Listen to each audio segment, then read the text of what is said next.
walk in the spirit is difficult, dealing with all of the ignorance. But in the Bible, and still talking about the Bible, what is the benefit? Everything about you counterfeit, there ain't no rebuttal you can counter with. On the internet, you the master teacher, in real life, you powerless. Keep it real with you, I don't have time for this, I ride for this, my forefathers died for this. They cry for this opportunity, presently I possess, and right now you are the opposite. If you walk in love, you fulfill the law, don't get involved and you ain't giving it all. If you ever think it's cool to threaten another man's family, then you already lost. Chemtrails got aluminum, heavy metal saturate the atmosphere. Manhattan Project, time travel, Mandela effect, what happened here? GMO food processing to the whole world become obsolete. A black man who believes in Jesus, got my own team taking shots at me. You trespassing on property that you don't fully understand properly. All the back and forth, that's not for me, that's for ROC and the War Machine. If we ride together, then we ride together. If we can't do it, I'd rather leave. I still stand on the word of God till the day I die and no longer breathe. We trapped inside the diaspora, nightmares of the massacre. Cold sweat, I'm below deck in the middle passage, just a passenger. Revolutionary hardcore, liberation, that's a hard job. You ain't ready, you a oddball, keep your mouth closed like lockjaw. I learned trying to bring people together on the same page, make them separate. All the talk about reconciliation, when the time come, you hesitate. If Jesus was able to sit at the table with a bunch of sinners, you very fake.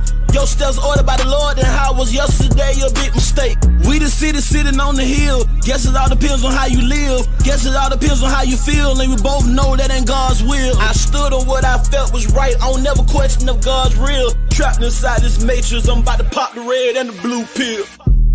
Bless them which persecute you, bless and curse not. Rejoice with them that do rejoice, and weep with them that weep. Be of the same mind one toward another. Mind not high things, but condescend to men of low estate. Be not wise in your own conceits. Recompense to no man evil for evil. Provide things honest in the sight of all men. If it be possible, as much as lieth in you, live peaceably with all men. Dearly beloved, avenge not yourselves, but rather give place unto wrath. For it is written, vengeance is mine, I will repay, said the Lord. Therefore, if thine enemy hunger, feed him. If he thirst, give him drink. For in so doing thou shalt heap coals of fire on his head. Be not overcome of evil, but overcome evil with good. Romans 12:14-21.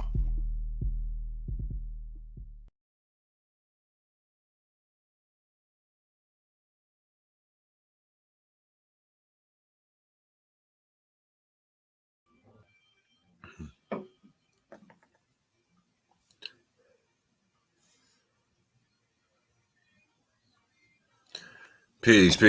What it is, it's your brother Tyvon Swano, aka the Orthodox Moore, aka the Seven Pillar Saracen, aka Brother Moore. Wishing you all peace and blessings. Hoping y'all having a good day with your family. Real quick, I want to touch on something that I recently learned about. I learned that Taya and Yakoba sat down with Sister E and some of the people from the Yap gang, like Sean Harris, I believe Sister Shari Naya. And I don't know if Brother Ibri was there or not, but I know a couple of the people were there. And I know they were able to have, from what I understand, a decent conversation and kind of some decent understandings on some things, of which I would like to touch on here a little bit. To my understanding, the brothers still have me on their blacklist, and no issue with that whatsoever. I'm a big proponent of the fact that you don't need to talk to anybody you don't want to talk to. So I'm not begging for a conversation, and nor do they need to have a conversation with me. Just like I keep telling people, they don't need to engage with the boo if they don't want to.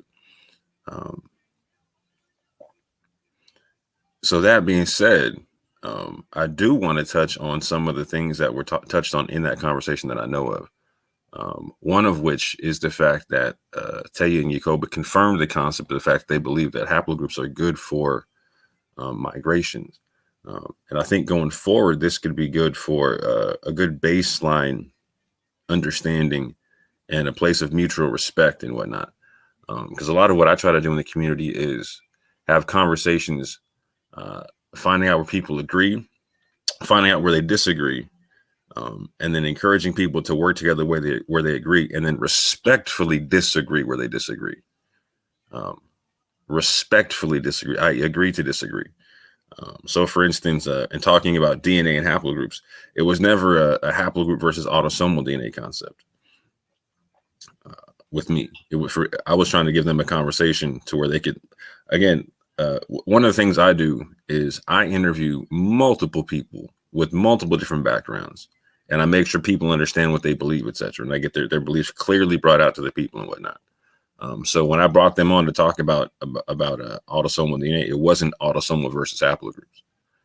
Anybody painting that narrative is not painting the correct narrative. It needs to go back and look at the actual history of what was going on and the chronology of what was going on, and look at all the public conversations out there to get the proper chronology. But with that, like I said, in being able to respectfully agree to disagree, I don't need anybody to ever agree with what I'm talking about. However, what I'm talking about didn't even get to get properly put out there. It wasn't even touched on. With the exception of one thing. Tevye Yacoba asked me, what is the end that I'm going for when I deal with DNA? And I told him two different things. I told him, one, I'm trying to be able to prove out situations to where, like, let's say people are out here talking about Dante being E1B1B. Like I said, I was a person who told Dante he was E1B1B.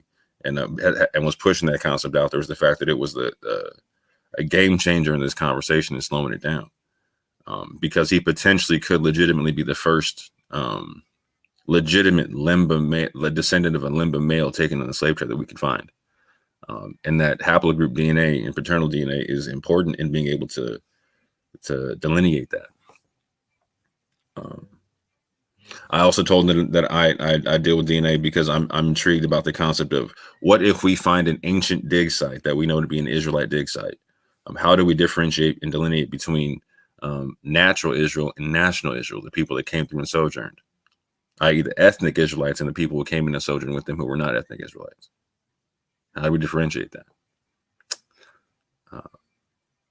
So the first part of that has to do with migrations. And so I'm glad to hear that Tevye Yacoba can agree that haplogroups are good for that concept. In terms of paternal descent to Abraham and Jacob, etc., we can disagree on that, and we can disagree on that respectfully. And this is what I mean by respectfully. So me and my partners in like the War Machine and whatnot, right? We have. Again, we are Black liberation theologist Christians. We are Torah only Israelites. We are Messianic Israelites. I'm an Islamic Israelite, and we all have slightly different perspectives on things. And we have a rule set as to what we agree on and to what we disagree on. And we will literally help each other out, playing devil's advocate on each other's arguments and whatnot, right? Because we want to make each other's arguments as strong as possible. So, for instance, let me say it like this: so me and my brother Anonymous Hebrew, right? One of the things that we do is we have a tag team that we do on in terms of proving the Exodus as an actual historical event that physically happened. We have two different timelines that we take on it, right? But we both agree that it can only have happened in either his timeline or my timeline. So if he runs into something that corroborates my timeline, he'll hit me up ASAP and throw it my way. If I run into something that corroborates his timeline, I throw it to him ASAP, because it can only help. We can only help each other. So as Israelites, we can disagree on the timeline, but in helping each other out, we're both trying to prove the Exodus happened. So in terms of DNA, we can disagree on autosomal or haplogroups in terms of trying to find ancient descent. That's not an issue. Can we agree that that it's possible for us to be able to use things or no matter what we're doing with it, we're trying to prove out the Israelite concept? So to that end, I'm actually kind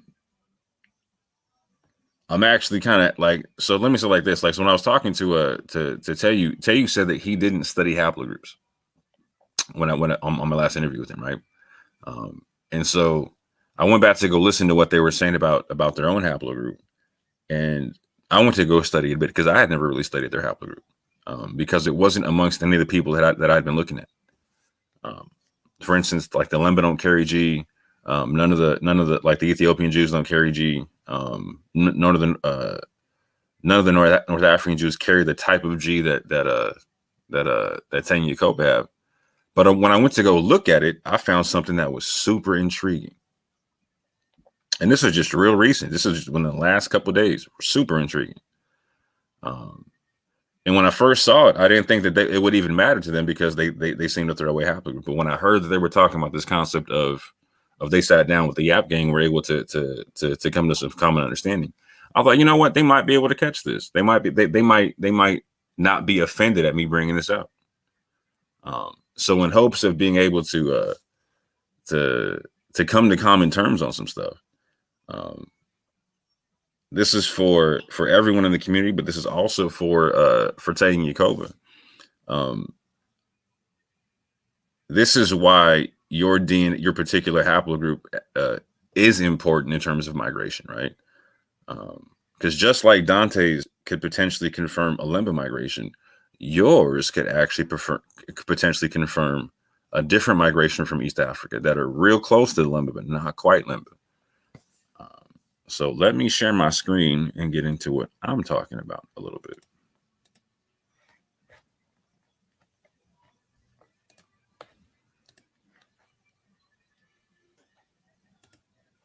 Now, to be clear, fam, I don't expect Taya and Yakoba and I to ever be best friends.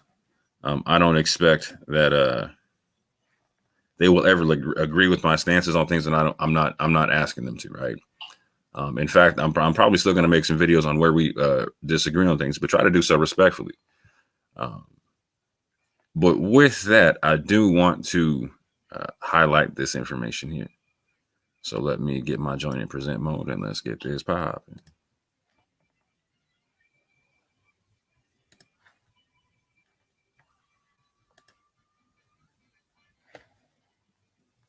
Okay.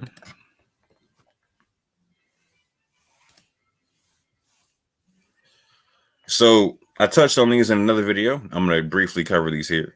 What are the positions? Ronald Dalton Jr. deals with the E1B1A is the Israelite paternal haplogroup concept. Yeshub deals with paternal descent and the concept that haplogroup E is Semitic, etc. Ibri also deals with the same concept as Yeshub. I deal with the concept of paternal descent, maternal descent, and or conversion, connecting you to Israel, etc. The End of the World Ministries deals with autosomal descent, and they believe the haplogroups have issues.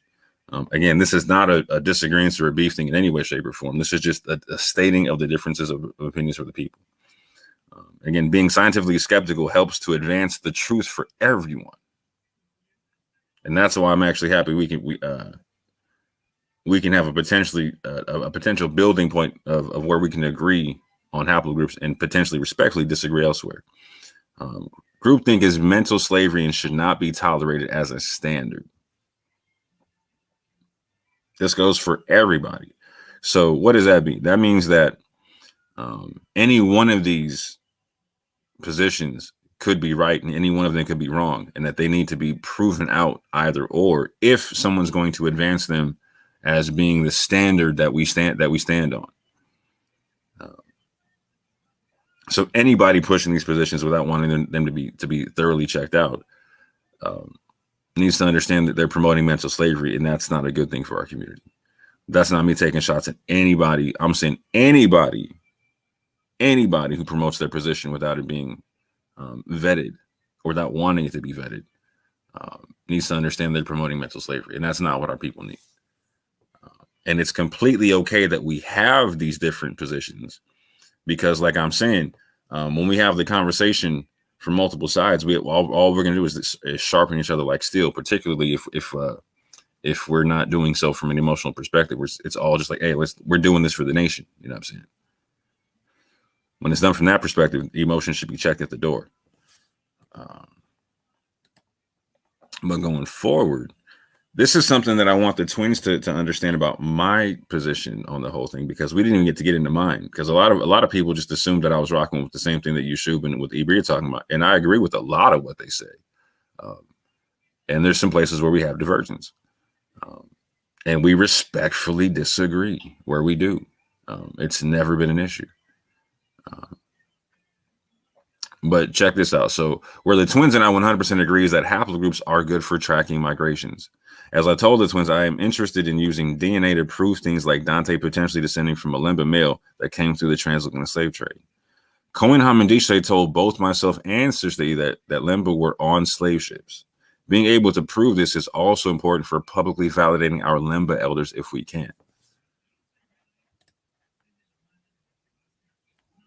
By using paternal and maternal haplogroups, one can potentially differentiate between basal ancient populations like Israelites and Edomites, etc. For instance, Israel and Esau would have the same paternal DNA. However, the basal population of Israel has Sarah's mitochondrial DNA, while the basal population of Edomites came from Egyptian mitochondrial DNA through Ishmael's daughter. So there would be the same Y DNA with two different mitochondrial DNAs.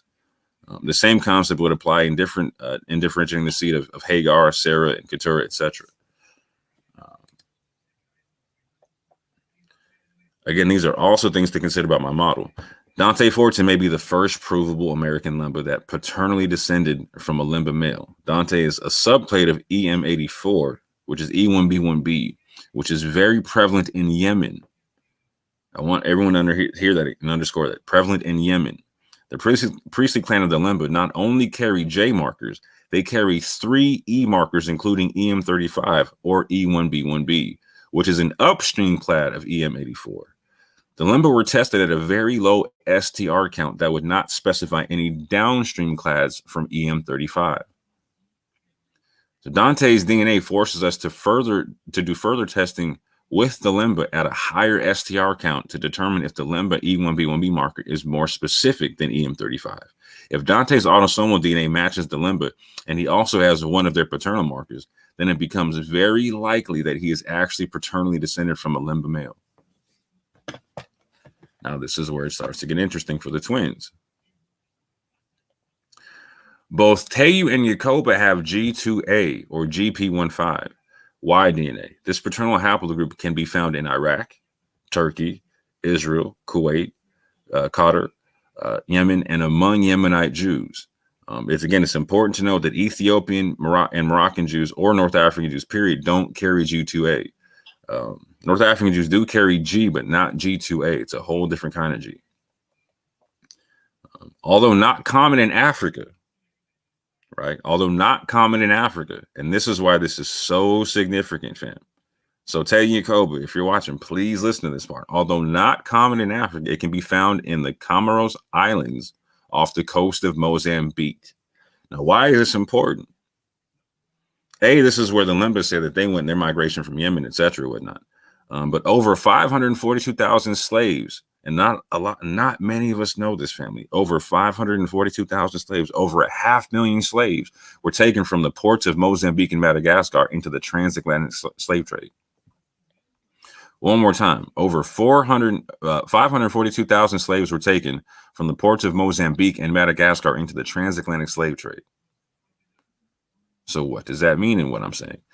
Teyu and Yacoba's paternal haplogroup could potentially be used as a secondary confirmation to the same migrations out of Yemen to East Africa that the Lemba took. Again, this G2A can be found amongst Yemenites and the Yemenite Jews, right? Again, Dante's paternal haplogroup can be found amongst the people of Yemen as well, right? Again, potentially confirming this Yemenite migration that the Lemba say that they took. And going from Senna all the way to Southeast Africa, etc. Their Y DNA could also potentially be used to confirm 2 other paternal descendants of the East African slaves taken in the transatlantic slave trade. That's nothing to sneeze at, fam. I had to really take a look at that. I can disagree with them all day long on autosomal DNA, but when I saw this, I was like, yo, I gotta really look at this. I'm all about doing thought experiments and whatnot, right? And I put myself in thought experiments all day. And I had to really think about it. I was like, you know what? It's very plausible that them being G2A, it's very plausible that they could be amongst the descendants of the Comoros Islands that carry G2A. Now, check this out. Why is this important again? Because the Lemba don't carry G2A, making the twins' DNA potentially even more significant as a secondary Comorian confirmation. So we'll have two separate people groups off the same migration that are right next to each other that potentially could have gone in the same slave trade, having two really unique haplogroups found amongst Yemenites. That's a big deal, fam. This is the Comoros Islands, and this is Mozambique. This is Madagascar. The 4 islands are in between the 2 places. So we know that the Lemba went also to Zimbabwe and other places, but in Tanzania and other places. But we know they went to Mozambique, etc. Right? We know, and Mozambique and Madagascar were major ports where over 500,000 slaves were taken into the transatlantic slave trade.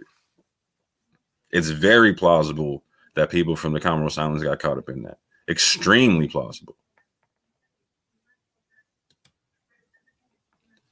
This is a picture of the queen, or of a queen, a Comorian queen from 1863.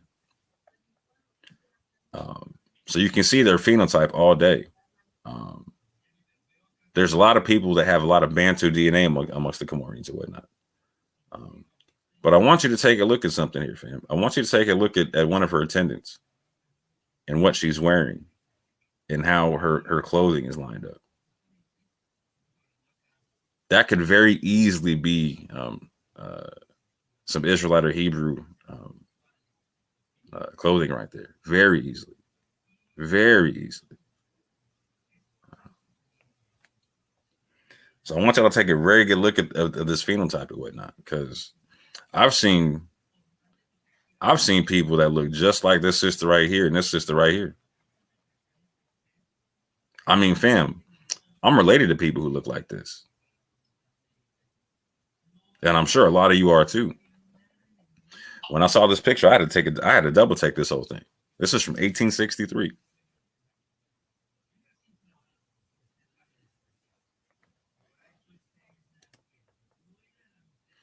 So we have a very realistic situation to where Dante could actually paternally descend from a Lemba male that came through the transatlantic slave trade, corroborating what Cohen Hamadishe on the right told us.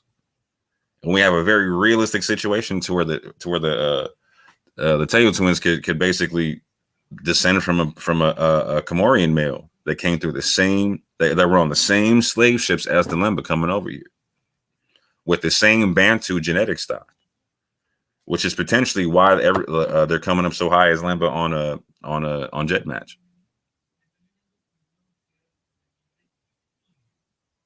Because here's what you also have to recognize when you look at the twins Jet Match.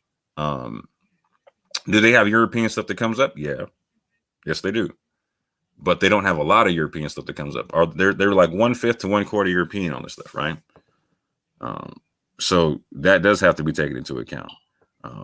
Do they most likely have some Ashkenazi background or some Ashkenazi connections within Jet Match? Probably. And I'll definitely touch on that in another video. But this also needs to be understood. Their connection to it, how to explain, is so minuscule. In particular to their connection to the East Africa, it would lead me to believe that they're related to other Ashkenazi who have G2A, but not necessarily directly descended from them, if that makes sense.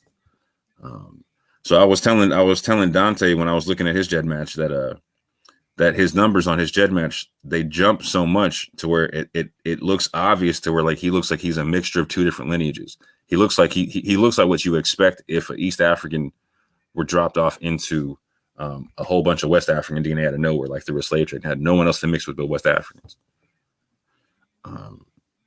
It's very, very possible that the Teo twins descend from a male who were G2A that also have the Yemenite marker. Now, it would be up to them to give out their specific G marker. And I would actually suggest to them that they reconfirm the haplogroup with another set of DNA tests. For instance, I noticed that they did 23andMe and that they did Ancestry. I did 23andMe, I did MyHeritage, and I also did Family Tree. Family Tree also does Y-DNA, and you can pick what STR count you want to do the Y-DNA. So I would highly recommend that the twins also test their DNA within Family Tree. Not to mention, Family Tree is also more specific when it comes to Jewish DNA. So, for instance, Ancestry and 23andMe will only test for Ashkenazi Jewish DNA. So anything they deem as Jewish or anything in your DNA that they deem as Jewish, they're going to automatically throw into Ashkenazi Jewish DNA in how they read it out as a DNA corporation, right? As a DNA company. However, Family Tree is one of the most particular. They have one of the most vast breakdowns in terms of Jewish DNA, as well as MyHeritage, to where they have North African and Sephardic, they have Ethiopian, they have Mizrahi, they have Ashkenazi, and there might be one more that I'm missing. And so if you go back and check out my videos, for instance, I said that my uncle who came up EM34 in 23andMe, he came up as Ashkenazi in 23andMe, but when he took the Family Tree DNA test, again it confirmed his E1B1B, but said he was Sephardic Maghrebi. And not Ashkenazi. Neither he nor my mother nor I pulled up Ashkenazi in Family Tree at all, because they're more particular and more specific in how they parse the different autosomal DNAs from the different groups. So again, I would suggest that the Tayu twins take a Family Tree DNA test to reconfirm their paternal haplogroup, but also to take another look, just to get a different look at your DNA. Because also what I found was when I did my Family Tree, it did some very interesting things, and so you can definitely go back and check out my Family Tree DNA video that I did, and see how my DNA breaks down. For instance, how it breaks down in North Africa and East Africa, where it didn't do so in other DNA tests. But going forward, something else to consider about my model. I call for the expansion of the Cohen model haplotype list from 21 to 32, based upon the Lemba males carrying 13 different haplogroups, 11 of which are currently not with the CMH list. Now, I know a lot of people, the moment they hear Cohen model haplotype, they start wilding out. Like, nah, man, that's all bunk science. I don't got nothing to do with that. And we don't need to deal with that and blah, blah, blah, blah, blah. Hold on. Just pause real quick and just hear what I'm saying, because this is why it's important. The Cohen model haplotype is based upon, or the groups of them, like the current 21 that's out there, is based upon oral tradition. It's based upon people who are saying that they're Jewish and saying that they're Levites or saying that they're priests or whatnot. And so this becomes important on the pushback to the racism that Tudor Parfit was talking about in dealing with African descent Jews and whatnot in world Jewry and whatnot. And this becomes a legitimate pushback based upon the methodology that's already out there. So please listen to what I'm saying. So Tayu and Yacoba, hear me out right quick. Your G2A or GP15 haplogroup is already on the current CMH list. It's currently on the CMH list. It's currently already on the 21, or it's one of the 21 on the Cohen model haplotype list currently. Expanding the list would include to add the 11 different haplotypes that the Lemba have that aren't currently on the list. Expanding it to include that from 21 to 32 would include 3 new E haplogroups, including E1B1A, EM2, which the majority of African American males have, EM40, EM35. Now, again, this is all based upon oral tradition, the Lemba priesthood, and again, confirming migrations from Yemen and from Senna.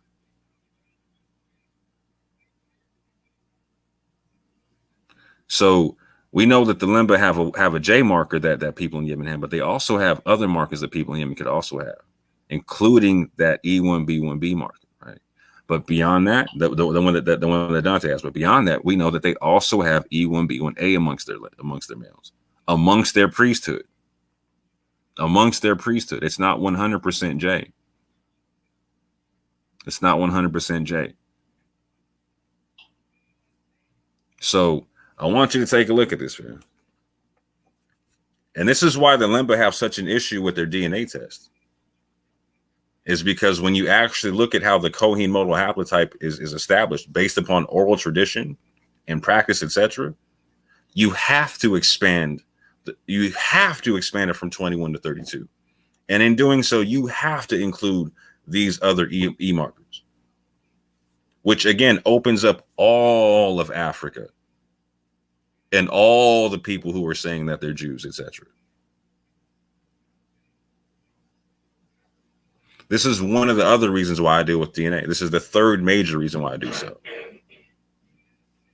To push back on current paradigms within the current paradigms. One, to expose the racism, but two, to nullify it. Because you can't really argue with this if you're using their methodology. Like, so if they're basing everything off of oral tradition and practice, and we know through, again, so Sister E and I have the most interview time on the internet with the Lemba between both of our channels. You're not going to find more time with one Lemba individual in an interview on the internet. It's not going to happen. And we know from those interviews very specifically in a lot of detail what their practices are. We know from the test that Tuda Parfa did what their DNA is. And so again, look at the bottom here, fam. These in the blue here would be the new added Cohen modal haplotypes to the list based upon the Lemba. And you know what? This is EM2 is found in West Africa. T1A2 is found in West Africa. And some of these J markers are found in West Africa as well.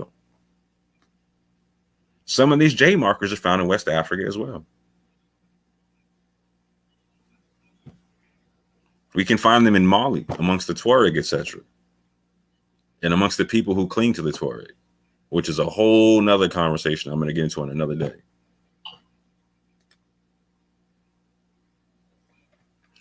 This is also important to understand.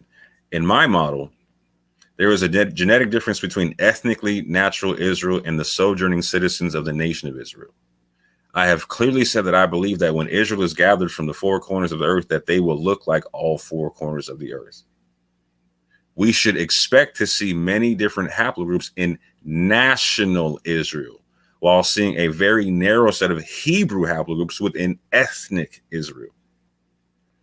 I personally lean towards Abraham being E1B1B. I can't prove it as of yet, but that's my personal leaning, and I have reasons for that, right? I also lean towards Sarah being either L2 or L3. I can't definitively prove that at the moment, but I have reasons for why I lean that way, right? I also think it's important to determine all the possible candidates for such and the haplogroups of other Hebrew matrilines, such as Hagar, Keturah, Rahab, Ruth, etc. Because in doing so, we can better delineate between ancient populations when we find dig sites. What else I got here? In my model, there was a large migration from Ethiopia and Yemen to East Africa, West Africa, and North Africa. Hashtag the Berber migration. A lot of people talk about the Bantu migration, but a lot of people don't understand the Berber migration. And that's something that's very, very important to understand, particularly in its relation to the Bantu migration. Again, hashtag from Yemen to Timbuktu. In my model, there are also migrations from the Babylonian captivity that go to Central Africa and eventually North and West Africa. Hashtag the Soninke, hashtag Zagai, hashtag Songhai, and Zagawa. These are all the same people.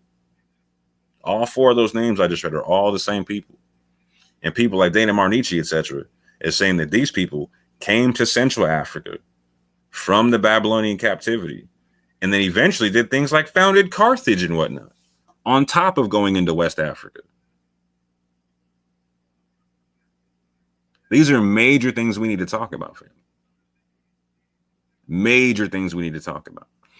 Some only focus on a post-Babylonian captivity migration to the Iberian Peninsula.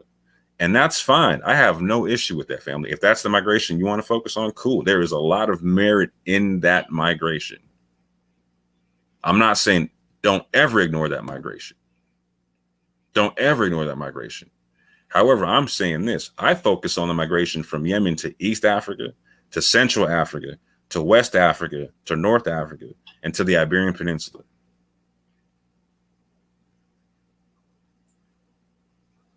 I focus on that Babylonian captivity that went from Yemen. Again, look at how far it spreads. It goes from Yemen to Central Africa, all the way to Spain, fam, all the way to that Iberian Peninsula. That's how far that range was for people leaving that captivity. We should expect to see the haplogroups of that migration among us if we descend from the nation of Israel. So we shouldn't expect to see one haplogroup amongst the nation of Israel.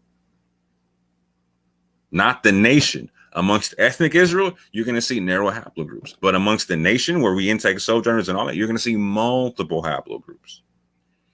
So yeah, it's not inconsistent for us to see potentially Dante being E1B1B and potentially Italian Yacob being G2A and also being of national Israel, being hemmed up on slave ships, etc., whatnot.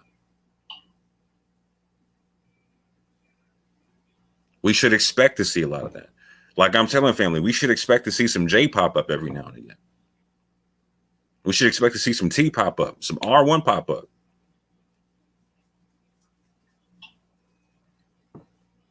All them things. Let's see what else I got here. That's the end of that one. This is something else I want to show the family. Let me check my comments right quick, see if I've lost anybody. Okay. Let me go back to another presentation. So a lot of people are wondering, like, what's this whole Islamic Israelite thing, et cetera, et cetera, et cetera. So one thing you're never going to see me do is push the Quran on anybody. And literally, I do two things with this whole thing in the community. One, I try to show where a lot of our history is kept in Islamic sources and why that's important to understand. And two, I defend the Israelite concept to Muslims, particularly ones that have the whole Ishmael took over the covenant concept, right? I do apologetics in multitudes of different directions. Now, some people may not find that important or valuable. The fact that I try to do apologetics to Muslims for Israelites, and et cetera, et cetera, et cetera. However, a lot of people also want to go back to Africa. And so I've said this a bunch of times. You're going to need people like me who know how to have that conversation with Muslims if you go back to Africa. Have fun trying to do it without that information.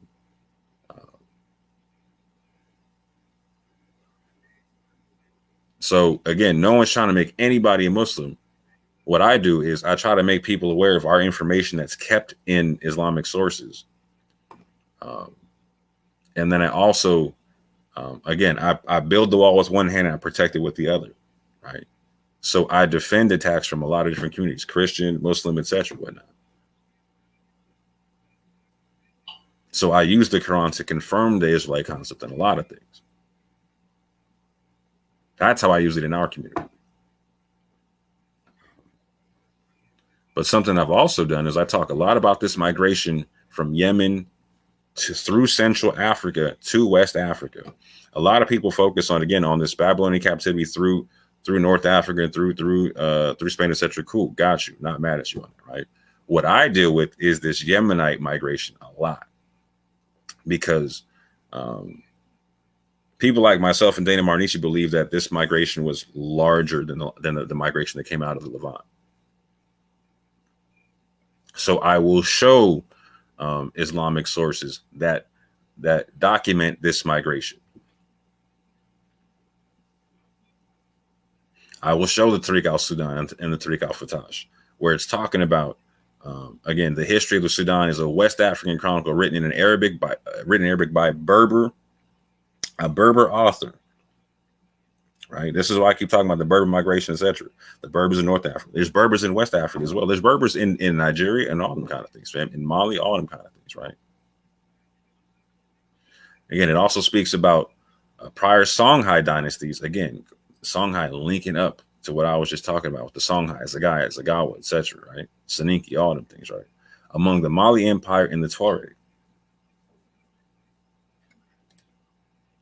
These Islamic sources document people coming over from Yemen to Mali, and doing so right around the time of the fall of the Himyarite kingdom in Yemen, which was a Jewish or an Israelite kingdom that fell circa 525 AD. This is before the rise of Islam. Coming over into West Africa. The Himyarites were going in on the Arabian Christians and whatnot in Najran, and the Ethiopian Christians weren't vibing it, and so they put the beat down on the Himyarites, and the Himyarites dipped all the way to West Africa. Obviously, not all of them, but there was a large migration.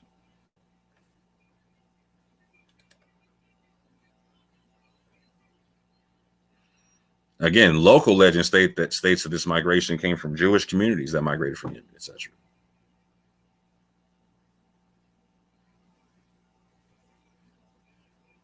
Again, and they also, again, I already touched on the fact that this migration came from a Jewish kingdom,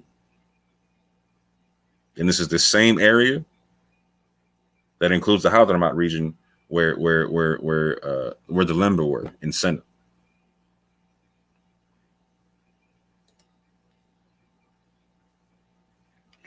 So again, not this Senna, but Senna's over here, by where this cross is at.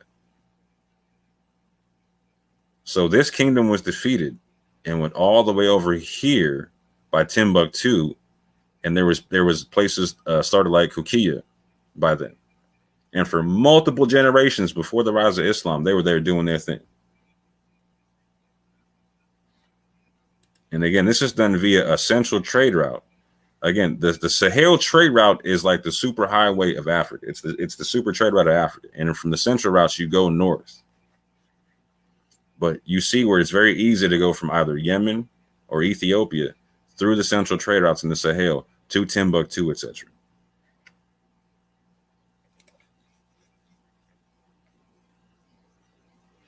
There were 14 rulers of this Kukiya dynasty before the rise of Islam. I'm not going to get into all this because I've covered all this before. I'm lightly touching on this stuff. There were 14 rulers of that dynasty before the rise of Islam. So you'll hear me talk a lot about the fact that there was a lot of Moors and a lot of Israelites, etc., in West Africa that converted to Islam, or that there were a lot of Israelites amongst the Moors, etc., whatnot. That is a fact. It is an absolute fact.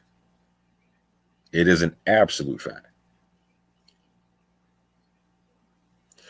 And I'm going to be getting on what that looks like in a whole nother video. But I want to point out the fact that there's documentation in Islamic sources of these migrations. And that's why this is important. That's why I bring these out, family. Not to be like, oh, to uplift Islam or Muslims or whatever. No. No. I'm trying to bring out information to help people put the puzzle pieces together and whatnot, right? Track the migrations, track where we went. Why do we have Ethiopian DNA? Why do we have Yemenite DNA, et cetera, et cetera, et cetera, et cetera? Because I'm aware of this information. That's why I'm bringing it out. We have the Tariq al-Fatash talking about the same concept in the 17th century, right? Where there's literally same area, right? There's a community of people called the B'nai Israel that have 333 wells, have 7 leaders, and had an army of 1,500 men. And again, this is next to Timbuktu in Mali.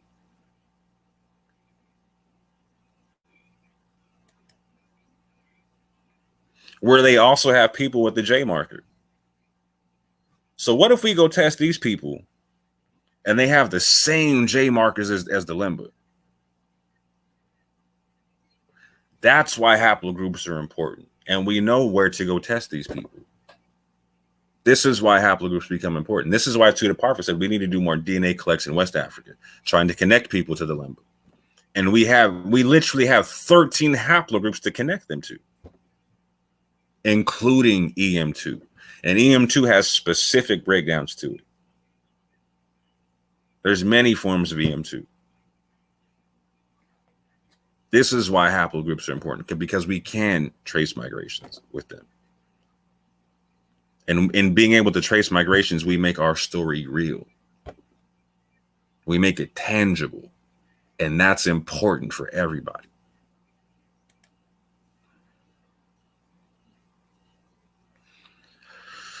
I'll get into this later, but there was a Timbuktu expulsion in Spain. There's a Timbuktu expulsion in 1492, just like there was in Spain.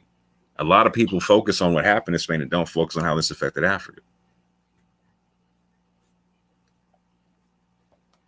So if there was an expulsion, and if there was a decree in Mali at the time, right, then there had to be Israelites there for there to be a decree to fall upon.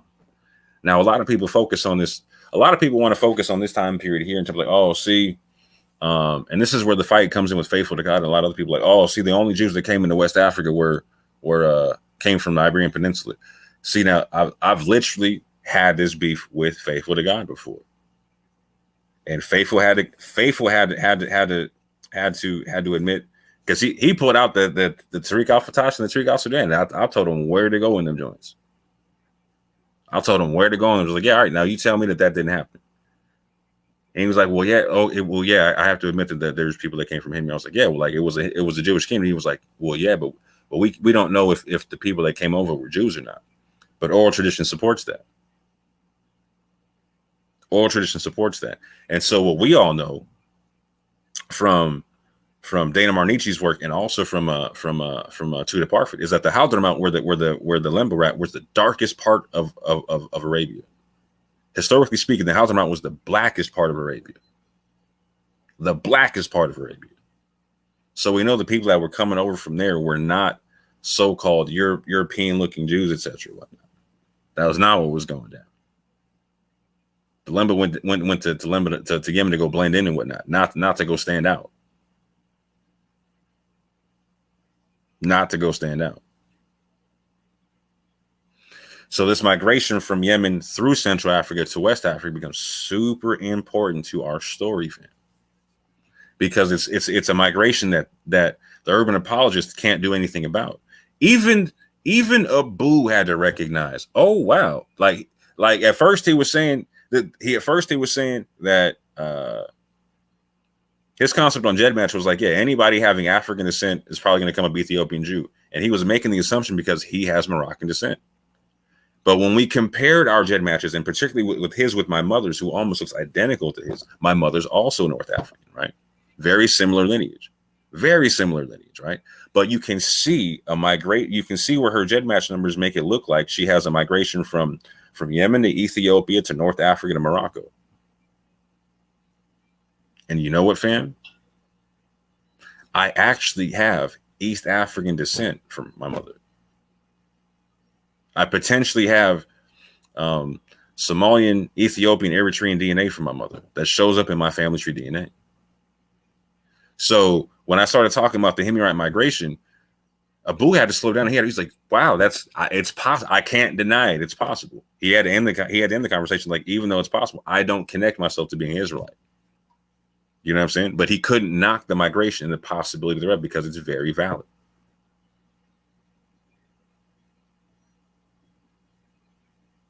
It's very valid. Going forward. So the man on the left is a Mende man from Mali. The man on the right is Cohen Hamadishe. there could literally be a direct genetic link between these two men. And you know what, family? We owe it to them and to the rest of us to find out if there is a genetic link. Autosomally and patrilineally. And matrilineally as well. Because the women are very important in being able to map migrations.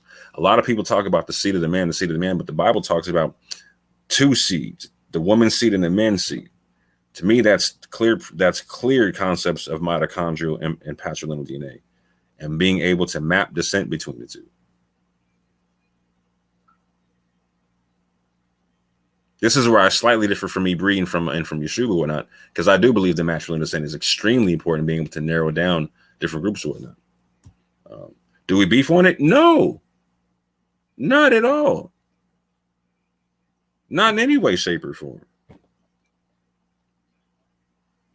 But this is what I'm saying, family. We can all have different understandings of the thing and let each other rock out where we're strong. Because check this out, family. If we all do what we're strong at, if we all focus on our strengths, the nation has no weaknesses. I'm going to say that one more time. If we all focus on our strengths, the nation has no weaknesses. And that's why I consistently try to have conversations where I bring people's beliefs out and find out where we can respectfully agree, and definitely where we can respectfully disagree, because I'm not trying to beef with anybody on where we disagree. There's no time for that. There's no point in that. But if we can find points of agreement, like, oh, okay, haplogroups are good for migration, cool. We don't got to talk about anything else but that. And we can start building on migration. We can start building on that for the sake of everybody. For the sake of everybody. Did I put one more in here? No, I didn't. But with that, family, I'm not going to belabor the point. I know y'all are dealing with your family and whatnot. You know what? I am going to drop the link out in this piece just to see if anybody want to say what's good. But I'm going to give people a couple minutes to jump on if they want to.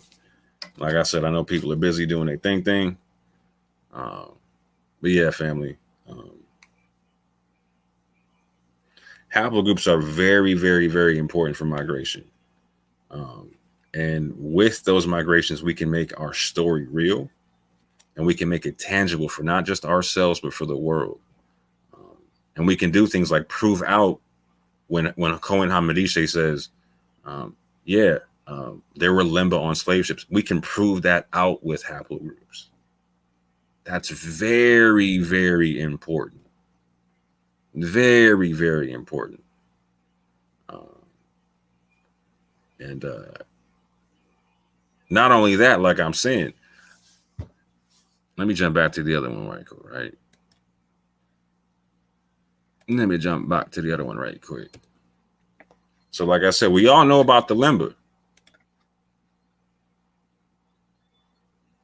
But because of haplogroups, et cetera, et cetera, et cetera, now I just got introduced to a new group of people that I didn't even know about because of Teo and Yakoba's haplogroup. And where they say, cool, like I don't study haplogroups, whatever. Okay, that's not their necessary strength, right? That's not their necessary strength. But for people who do study haplogroup, in short order, they can come up with information like this and be like, look, man,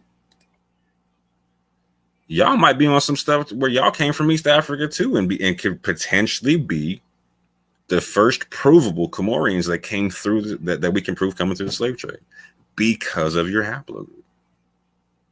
Now we're now forced to go do more testing because of Dante and the Teo twins. Because of Dante and the Teo twins. So we can agree to disagree on the autosomal concept all day in terms of how far back we can go with it. We can put that argument to the side because it's not, when I say argument, I don't mean beef. I mean like scholastic argument, scholastic dialogue. We can put that one to the side because we can agree to disagree on that.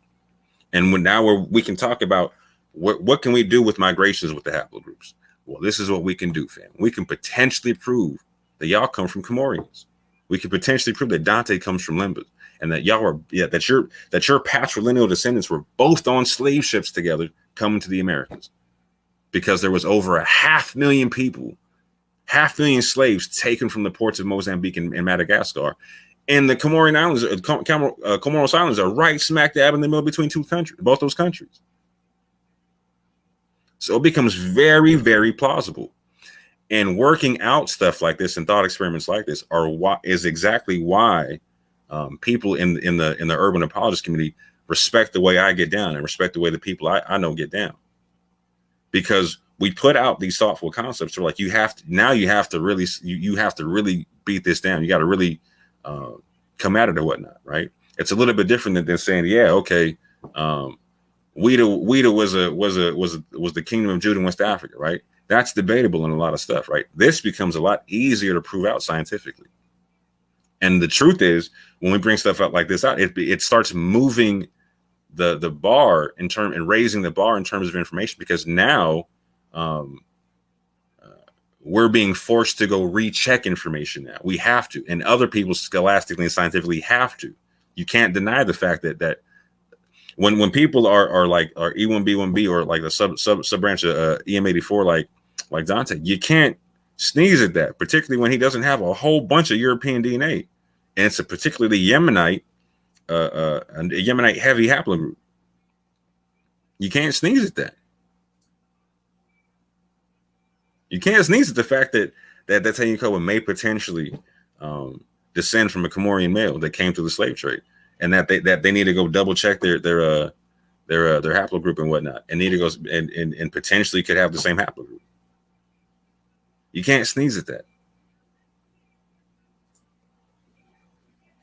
That's why these thought experiments become very, very important to the community and whatnot, right? And being able to walk them out scholastically become very, very important, because it can make things tangible.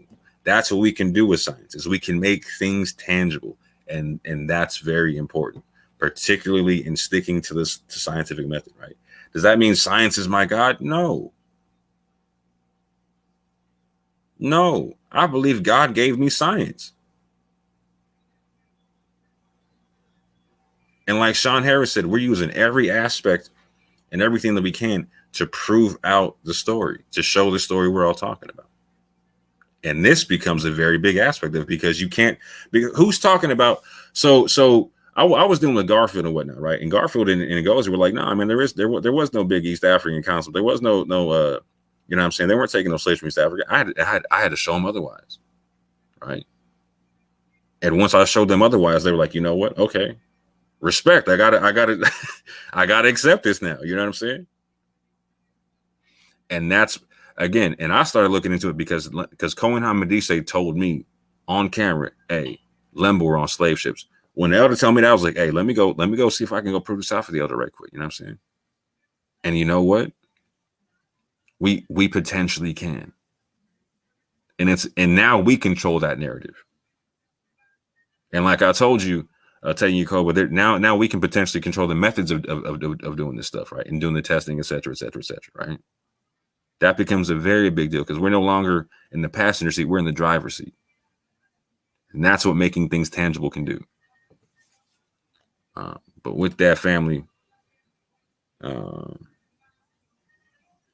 I'm going to shut this thing down right quick. I pray y'all have a good one with your family. You know what I'm saying? I pray y'all were edified by some of this information that came out. You know what? Oh, I got people jumping in right quick. Hold up. Let me stop sharing my joint right quick. Hey, Bree, what's good? Shalom, Mark.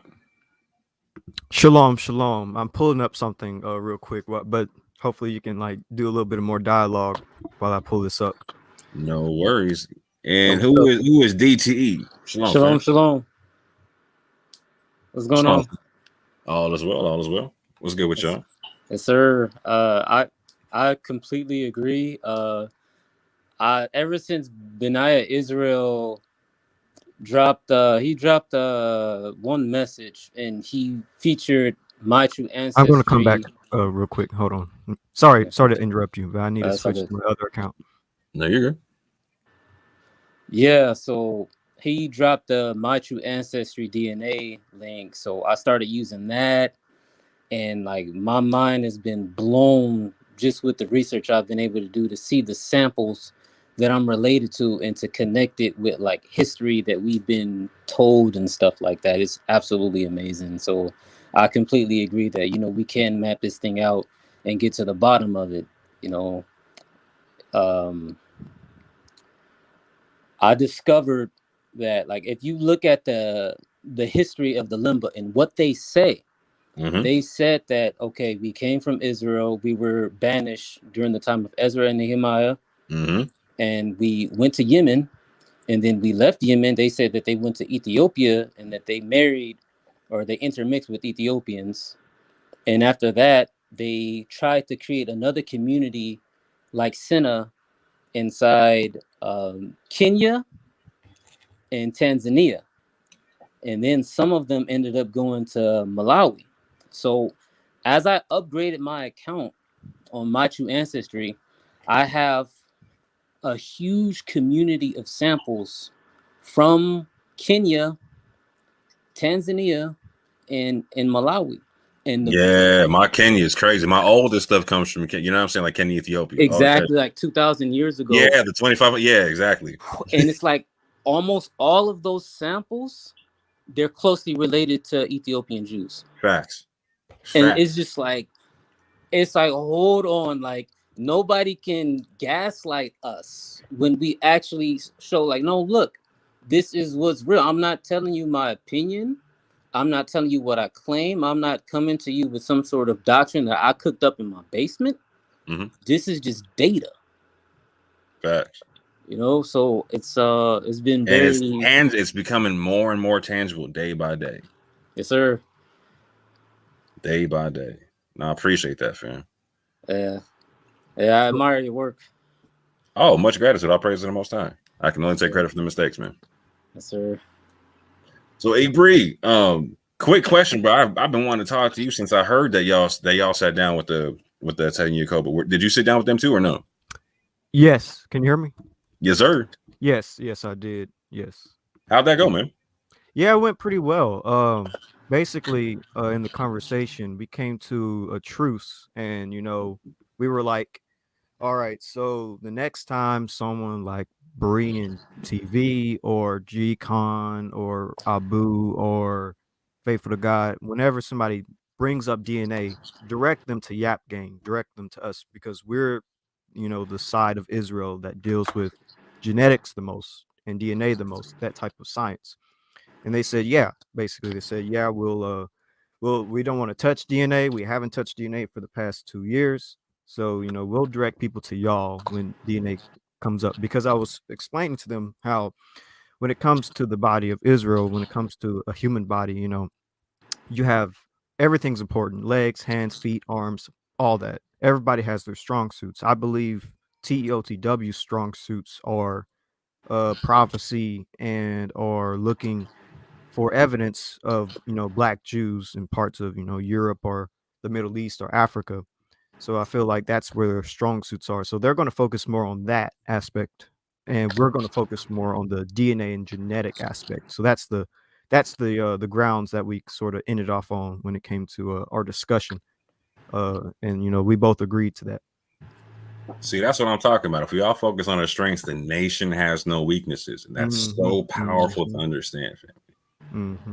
Yeah, like for instance, if somebody comes to me about the Hebrew language or culture, I'm going to direct them to Divine Prospect, because he knows a lot about that type of stuff, the Hebrewisms within African cultures. Or if I want to direct somebody to language, I'd send them to Zion Lex, you know. So, yep. No, that's what's up, man. And sure, what's good with you, man? How them Cowboys doing? Man. Did I ask they tired of I'm listening to you and watching them get beat up a little bit, man. But we tied it. We about to go to overtime. Great show, by the way. I appreciate that. Appreciate that. So, what do you and Ebri think about the potentiality of the fact that we could use haplogroups to potentially prove that Dante potentially could come from a Lemba male descending from the East African aspect of the slave trade? And again, I didn't find this out till just recently that there's G2A in the Comoros Islands right off the coast of Madagascar, Mozambique, and whatnot. And it's actually possible that Ted Yacoba could patrilineally descend from somebody who got swept up in that aspect of the slave trade. Yeah, that's completely possible. And people have to understand mainstream doesn't cover that side of the slave trade. They don't even cover North African slave trade. Facts. Many people from Algiers, Tangiers, and those regions being caught up as slaves. And we even have the court dockets to show and prove that was the case. The one I like to reference is Billy the Jew. He said he came from Mozambique. Well, not Mozambique. He said he came from Madagascar, according to him. Yeah. And that was a known Jew, I believe, in Virginia. He was a slave that was known to be a Jew. He said he was born to be a Jew, and he came from a village of about 10,000 Jews in Madagascar. So it's a part of history that has been largely ignored that needs to be brought up into the forefront, you know. And that's why when you have, I think you mentioned Ngozi and Garfield pretty much dismissed that. The reason why they dismissed it because it's not out there. That information is just not, out in the open like that. So it's our job, to use our voice and our channels to, bring stuff like that back to life and dig it up so the people can at least know about it. Mm-hmm. But yeah, that is a very important component that took place because I think you brought up a figure like 500,000. That's a lot when you think about how many slaves came over here. Facts, fam. Yeah, and they were taken to targeted places like the Dominican Republic, parts of the Caribbean. They were taken to South Carolina and Georgia and whatnot. You know what I'm saying? Right. And then I recently did a video about the presence of E1B1B and E1B1A being together and the first free slave population in Palenque in Central America. Mm-hmm. So they could have very well have came that route as well, being E1B1B and stuff of that nature. So I think it's good, man, that we point people to these sources and information because if we don't do it, who will, Right. And what's good about that too is so when I started going and Ngozi and Garfield about that, it started a whole nother set of conversations to where I'm not saying I'm responsible for it. I'm saying this is what these efforts do eventually. So eventually Ngozi started kicking it with us on Clubhouse and beating up Ashkenazi Jews over their racism on genetics and whatnot. Yep. That blew my mind. I was like, yo, I'm sitting here between Yeshub and Ngozi beating up some Zionists right quick over their racism. I'm like, yo, I never thought I was gonna see this. That was cool though, you know what I'm saying? And then Ngozi coming back on your channel to talk about genetics, etc. You know what I'm saying? And smash arguments that the UA community were using that were incorrect and whatnot, and how they were misframing the conversation and whatnot. I thought that was huge, man. Well, when you're dealing with someone that can see the information in the data for what it is, it's inevitable. Right. You know what I mean? You can't escape it. Once you start seeing, okay, our DNA is in the talk and the discussions of the Jews, period, you have to take a step back and say, okay, there's more to it than just, people on the corner screaming and yelling at people, making a proclamation. There's more to it. There's concrete evidence that backs what we're saying. And that's why we spend so much time and dedication on DNA science and haplogroups and finding out the origin of people groups. I think it's very pertinent to our studies and our walk. If we're going to, like you said during the video, make it tangible, make it real, make it observable, empirical, so the people can know that, hey, there's more to this than just claims. Facts. And I'll actually like to add to that. I think people are taking us more seriously when we deal with DNA and proving ourselves to be the likely descendants of Israel from a genetic point of view. This is from my video, the origins of Proto-Semites, and I actually got a comment specifically dealing with what y'all are talking about, how people are starting to change their minds and say, hey, maybe some African Americans could descend from Israel. I'm going to show you one of the comments that was said right here. This is from a guy named Romeo. I don't know if he's a Jew or if he's a Arab or what, but he left a really interesting comment that I liked. So he said, if I was a betting man and had to decide which haplogroup E subclade had to be the line of Israel/Jews, then E1B1B is the only one that makes sense from a genetic, linguistic, and archaeological standpoint. Only case for E1B1A that people use is Bible verses to slavery, and the thing is the only history of slavery most people know about is that the transatlantic slave trade, so they connect the two. I'm curious to see the case for E1B1A. It's a shame no real scientists or geneticists have explored it. It's usually self-proclaimed black Hebrews who don't deal with facts or DNA or scientific literature. At one point, they said E1B1B was Ham, then claimed E1B1B was Esau, and now claim E1B1B was Ishmael, because there unrefutable evidence of E1B1B being present in ancient Egypt and ancient Israel, and still present to this day in the southern Levant. Now, here's the most interesting part of his whole thing that he's saying.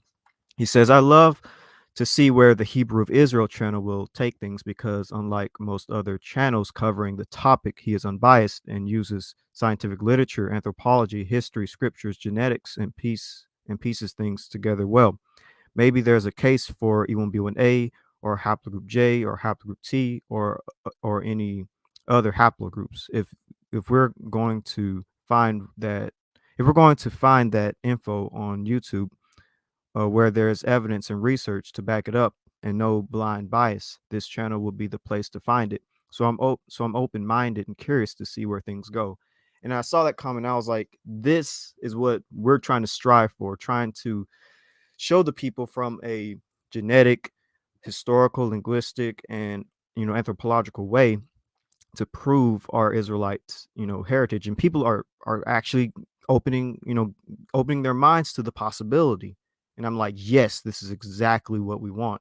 So that's why I really do strive for us to look from a genetic point of view, a DNA point of view, to prove our Israelite ancestry. And this video right here, this video series is only dealing with the origins of Proto-Semites. I haven't even gotten to the Israelites yet, but it's very nice to see that people are starting to become open-minded.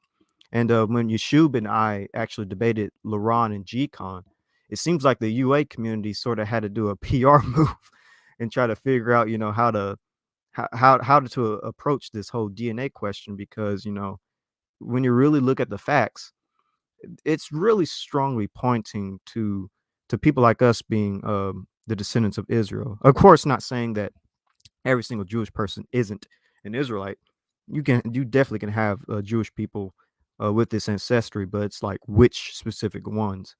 And of course, me and Yeshua, we say those with haplogroup E. But anyways, I just wanted to share that with you guys, how, we are changing people's minds by looking into DNA. Even on Clubhouse, we managed to get a few Jewish allies that were like curious, because they were like, oh, okay, so there's something there. So, that's just what I wanted to share.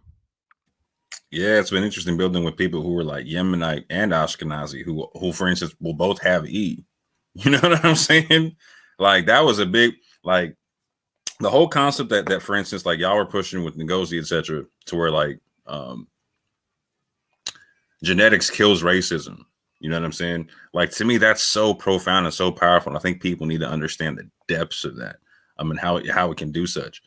Because like I was I was watching it before my eyes. I was like, wow, I'm seeing people come together over the fact like they look different, etc., but they still have the same haplogroup. But they're like, okay, we're connected over this. This is interesting. And they're not. Some people couldn't stand it, right? But some people had no issue with it, and to me, that became very, very telling and whatnot, and particularly telling about the sign of the times and whatnot. Go ahead. Yeah, definitely. Yeah, Ngozi or Amir, his other name. Yeah, when we were talking to him, me and Yeshub, he really liked Yeshub and I's aspect to a DNA approach when it comes to proving Israel versus other BHI's ideas of proving it.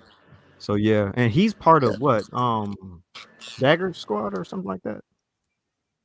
He was part of Amun Ra.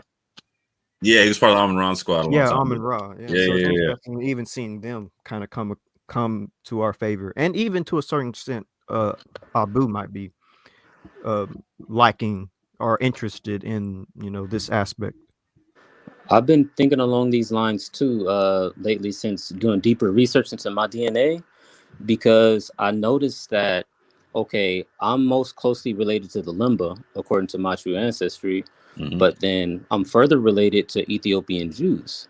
But then if I put more samples in the mix, I see that, okay, I'm further related to other Jewish groups inside the world, and so are my links from Kenya and Tanzania that were presumably the ancestors of the Lemba.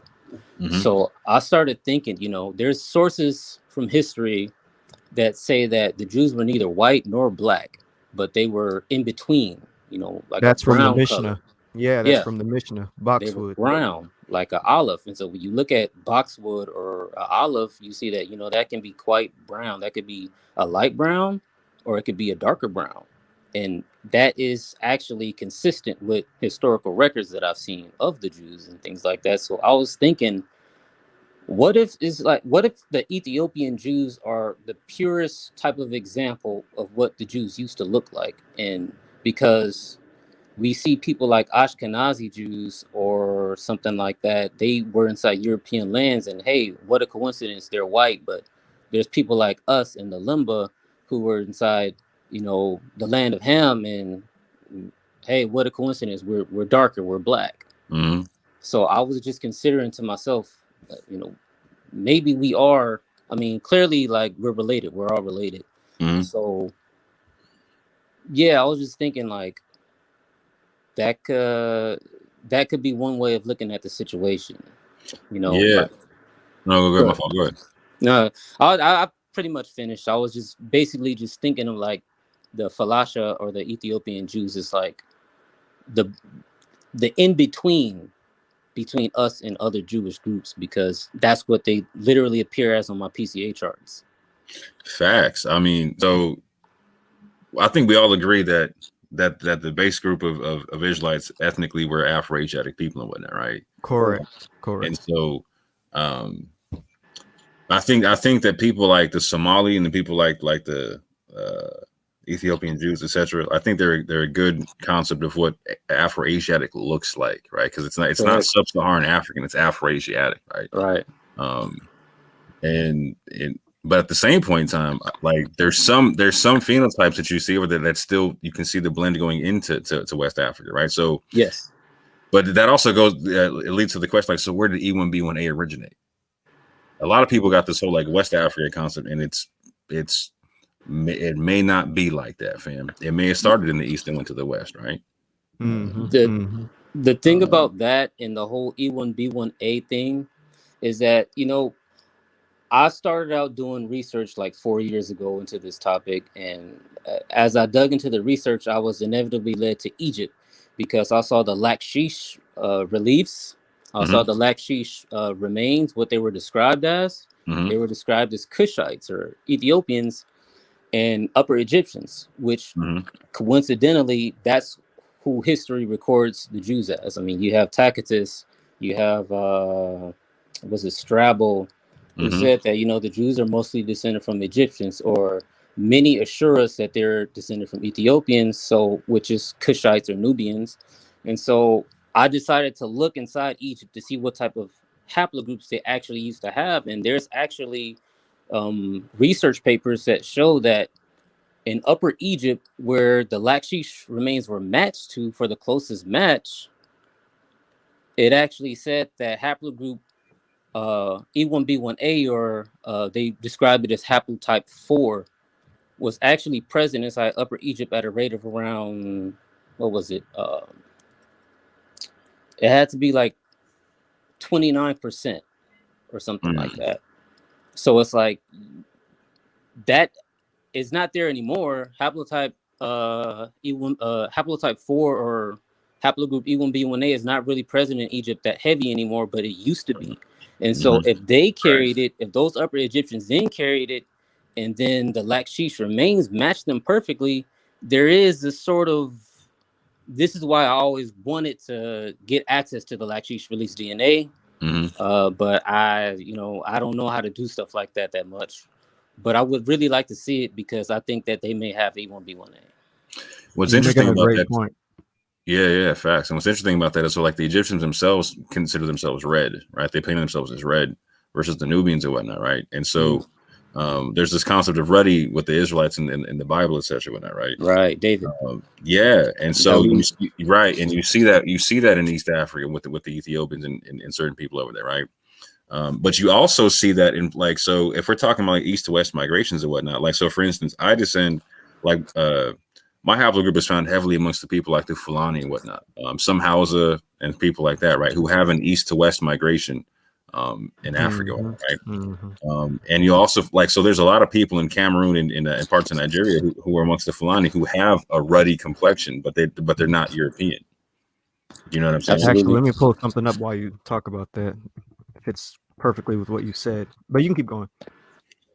But yeah, that ruddy concept is super interesting. But then also recognizing, like, so if we started off ruddy and we're going into places like the Hausa Mountain, Yemen, to where it's the so-called the blackest place in Arabia, right? Or we're going into to East Africa or South Africa or Central Africa or West Africa. It's really easy to see. Like when I showed that picture of Cohen Hamadishe and that man from Mali, they could have been brothers or whatnot. You know what I'm saying? But like that's what it looks like when we go deep into West Africa, mixing with West African women, et cetera. But like it's but at the same point in time, we still see the ruddy people there. Yeah, I mean, there's people in Nigeria today who call themselves like the Red Nigerians. Right, exactly. Facts. Yeah. Facts. Yeah. Like my dad's super dark and whatnot, right? But like his again, they have Fulani, heavy Fulani DNA and whatnot, right? And like so, like half of his brothers and sisters came out dark, and half of them came out with that Fulani ruddy color and whatnot. It was a lot of people have that in the South. Here, I'm going to share this. This fits exactly with what y'all are saying. So this is considered the West Ethiopid, and there's a map down below that I'm going to scroll to. But basically, the West Ethiopid type is mostly seen in Western. Can y'all see that? In Western Africa. Yes. I know it says Moorish right there. Shout out to the Moors. What's up? Yeah. Right here it says reddish, medium brown to dark brown skin. So, I kind of have a feeling. I mean, I'm just going to go ahead and say this probably to me is what ancient Israelites, at least some, would have looked like. Definitely. Right here. Definitely. Best representation. Because it looks, and they even say right here, it's a pseudo-Semitic features. And check out how those phenotypes can blend, would easily blend into other phenotypes. Mm-hmm. Yeah, exactly. Avery, you're wrong. The ancient Jews look like Steven Spielberg. Look like Armenoids, huh? Yeah. Armenoids. Yeah. Well, actually, I don't know if you guys have read Tudor Parfit's Hybrid Hate, but he drops a lot of gems of like one of the other brothers, I didn't see his name, but he was talking earlier about how things got pushed aside and we have to bring this stuff back out. But when you read his book, you see that the Europeans, they argued about what it meant for Black Jews to be found in places like the Congo, and of course they were very racist. But they knew about it. They heard about it. There were so many reports. They talked about it. They argued because they were trying to fit what they saw and what they were seeing into their ideology of white supremacy, basically. But Tudor Parfit describes it as arguments between monogenist people who believe that humans all came from the same race, and polygenists who believe that there had to be different races of human beings, because we can't possibly be related to blacks. Look at them, they're monkeys, they're this or that. This is how they were thinking.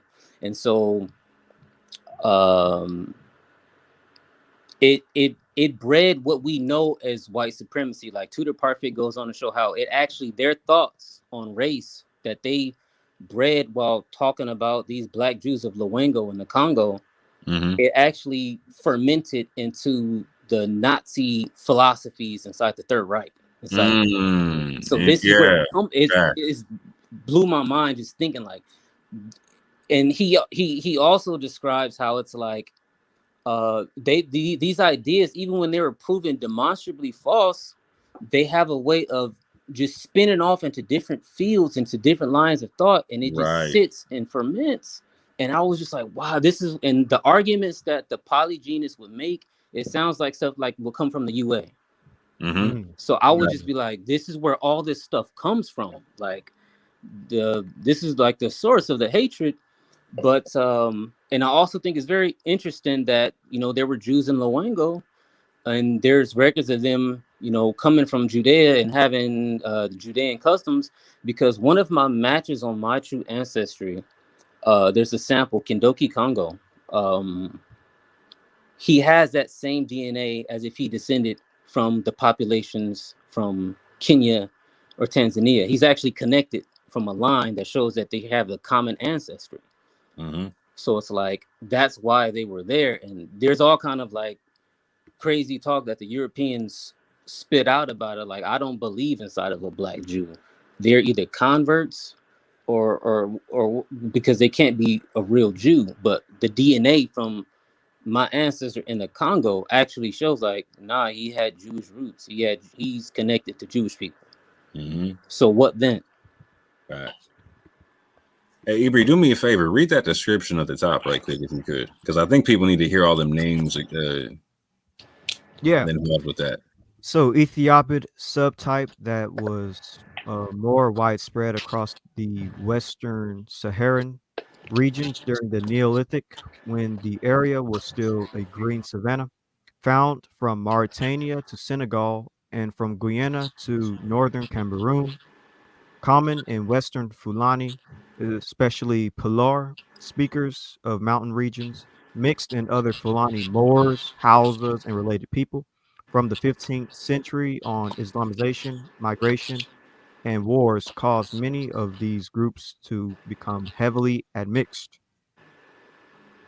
And then down below, it goes into the physical traits such as reddish, medium brown, dark skin, tight to wavy to tight curly hair, dolichocephalic skull, which just means a long skull. The thins are either, the lips, the lips are neither thin nor thick, so it's like medium. And, pseudo-Semitic features, which I will agree that looks somewhat Semitic. And, somewhat permaclinous, which means the protruding of the jaw, somewhat. And actually, going into ancient Israelites, I'm going to change my screen real quick. By the way, all the references to everything mentioned is right here. All the literature. What website is that, by the way? This is called Human Phenotypes. I use it in my videos when it comes to ancient and sometimes modern populations, but it's called humanphenotypes.net. That is humanphenotypes.net. It has a lot of great phenotypes from all over the world. Not just Africa, everywhere. I use it for the Armenoids, and if y'all don't know what Armenoids are, check out old videos that I did on YouTube's channel. But yeah, I use this for everything. But I'm going to change my screen real quick to give y'all a representation of how I think the Israelites would have looked to a certain extent. A good portion of them. So this is a terracotta, and it's the same image that I have on my profile screen. But this is a terracotta head of a Semite marked Hebrew from a museum, Petri. It's from Memphis, and it's from the Greco-Roman period. You can go to London to find it. But this is what they depicted the Hebrew as from the Greco-Roman period. And of course, we know that, many Hebrews went to slavery in Egypt during the Greco-Roman period after 70 AD. A lot of them were taken in ships to Egypt, to the salt Correct. mines. And so this is what these Hebrews would have looked like in those salt mines that were taken during 70 AD. And you know that hair, Yeah. that facial features, I mean, looks kind of like us. And that's my, profile picture, of course, because I feel like this dude looks like me from what 2,000 years ago. And there's Yeah. more images I have on my channel. When I get to the Israelites, I'll break all this down. And so many images of Hebrews that look Yeah. pretty much like this. Yeah, like just to cut in, it's just something small, but I always was told, like after I became an adult, I was always told that I look Ethiopian, and I would notice it myself. And what a trip it is just to see that, like, you know what, like I'm actually connected to Ethiopian Jews, at least distantly, but the look, the phenotype, it still bleeds through, and I just thought that was interesting. Mm-hmm. Mm-hmm. It also could be Fulani as well, because Fulani kind of look like East Africans. Yeah. Or Tutsis. there's They're Bantu, and they look like East Africans too. there's this picture of the Ptolemaic Egyptian portraits that they would have on their coffins and stuff like that. Mm-hmm. There's one of those pictures that looks just like my dad. Like I saw it and I was just like, that looks like my pops, man. Mm-hmm. Mm-hmm. So it's definitely interesting, and I actually have a DNA sample that I'm connected to, or my ancestors are connected to, from Ptolemaic Egypt. Same. Is that BC. from mytrueancestry.com? Yes. Yep, same. I got Yes. one connected as well. That's Yeah. it. That's the thing that's very, very, very remarkable to me, is because I'm hearing all of these people, all of us, we're coming forth and showing, hey, look, this is what my ancestry says and stuff like that, and it's showing that we all more or less have the same ancestry patterns. Mm-hmm. Like Benaiah Israel, he would show his DNA off and stuff like that, and he would show like the Kenya population, the southern Spain population, and actually people from Israel. And I have that same pattern, that same triangle that forms between southern Spain, Mm-hmm. Kenya or East Africa, and back up to Israel. And all those populations, they have red lines connecting them, showing that they have the same ancestor.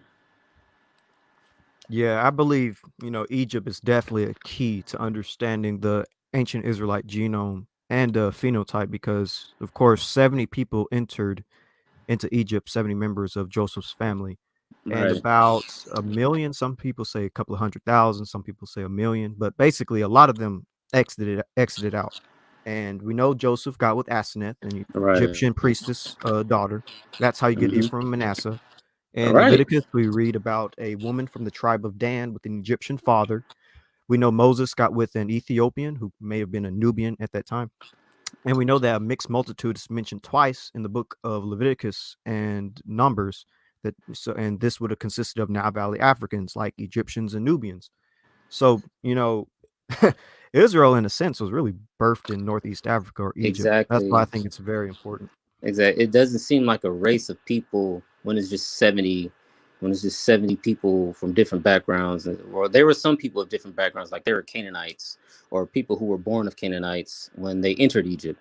Mm-hmm. So like I have a lot of Canaanite ancestry, like or at least samples that's tagged Canaanite. I don't know if they were actually Canaanite. MyTrueAncestry.com. You Yeah. got those? Yep, Yeah. same. Yep. Amorite. There's a verse inside the I Bible. had Canaanite and Semite. There's a And verse inside Phoenician. the Bible where the Most High says, your father was an Amorite. And it's like, I got like sample matches that say Amorite. I'm like, oh man. Thy father was an Amorite, thy mother was a Hittite. Mm-hmm. Yeah. So being born inside Northeast Africa in slavery, in these harsh conditions over 400 years, I mean, like, it's no way that they did not like have like a significant like impact on the way that they looked. Mm-hmm. Yeah, and You know, genetically. Mm-hmm. is no way. It's absolutely no way. But it's like this culture is like it's like a it's very hard to pin down why people pretend not to see certain things. It's almost like a, how do you say it, like a Blind. spell over somebody's eyes, like where they just won't look at, like, you know, obvious things. Or there's certain things that just seem obvious to me and other people, and it would be like a lot of people just can't see, like they're blind. Facts. Mega facts. Yep. And we know that, 3,000, let's say 3,500 years ago, when Israel was in Egypt, both Egypt and Canaan in that time would have been just dominated by E markers still, because that's where it kind of popped up in. So that's another thing people kind of forget about. It's like that today there may not be as many E markers in the Levant or in Egypt, but again, we're talking about 3,400 years ago in the middle to late Bronze Age. Like there would have been a lot of E back then at that time. Correct. And that's what people forget. I believe that E may have spawned out of Ethiopia. You know, I'm sure you're familiar with Moda. Yes, I am. Yeah. So there's this brilliant researcher from UCLA. His name is Dr. Christopher Ehret. Yeah, my boy Christopher Ehret. Yeah, my boy Christopher Ehret. I love his work. He actually literally said that Semites were just a few migrating Africans. Yeah, he said that? Yep. Let me pull it up. Do it. Let me this is in some of my videos, by the way. If you check out my video series, The Origins of Afro-Asiatics, I kind of covered that, but I'm just gonna pull up the slide. Yeah, I guess I'll show my YouTube channel real quick. Okay. And then I might put it into the thing. But so here's the channel, and then I'm gonna show you the quote. So yeah, this is the Hebrew of Israel. You guys, if y'all want to subscribe, I have a playlist explaining everything. Have playlists explaining genomes because, like I said, I think it's important to know DNA. So, a playlist for haplogroups, STR, autosomal alleles, what is DNA, genes, chromosomes. And then I get into, the origins of Afro-Asiatics. So there are various origins. There's a Horn of Africa origin of Afro-Asiatics. There's a Yemen origin and a Saudi Arabian origin, a Eastern Saharan origin, a North African origin, and a Tufian origin. All for, Afro-Asiatics. And of course, the Israelites are an Afro-Asiatic population.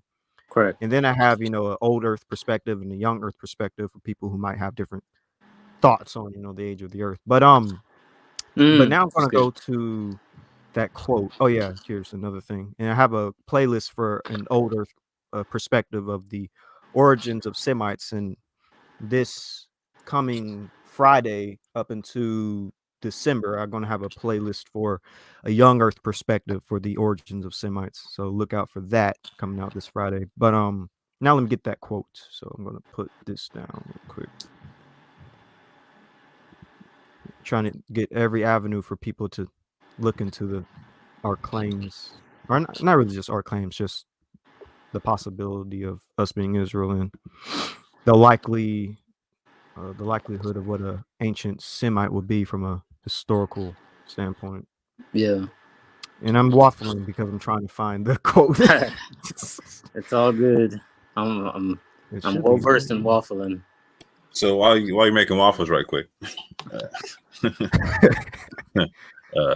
I think it's important to know, so everyone's talking about this Kenya, Ethiopia, Mota stuff and whatnot. I think a lot of people need to also understand there's two huge historical pockets of Natufians. One is in the Levant, but the other one is also in Ethiopia, Kenya. And so a lot of us have that, and this is what in twins. Listen, real quick. This is where we have the autosomal overlap is going through those mountainous areas of Kenya. You're going through Kenya, Kenya, Ethiopia, and whatnot, right? Like you're talking about the Mota people, whatever. You know what I'm saying? Or there's a bunch of other people over there in that area, but we have that migration from east to west goes through Central Africa, right? A lot of it starts from that place where the Natufians had that second pocket of genetics or whatnot. But go ahead. Wow. All right, so this is the quote. This is a conversation with Christopher Ehret, and y'all can just type that in literally, and you can find this entire website where he's talking at a university. And so I just underlined the quote where he says it. After all, the early Semites were just a few Africans arriving to find a lot of other people already in the area. So he literally believes, and there's other linguists that say this as well, that the early Semites were just basically Africans. I have another quote that deals with it as well. Let me pull that one up. Wow. My boy Christopher. Yeah, I like his work. Him and E. Lipsky is pretty good, and also Matovey. I may mispronounce that the last word, Matovey. I think his name is. I think he's a Russian linguist. But let me see if I can find this other quote. Yeah.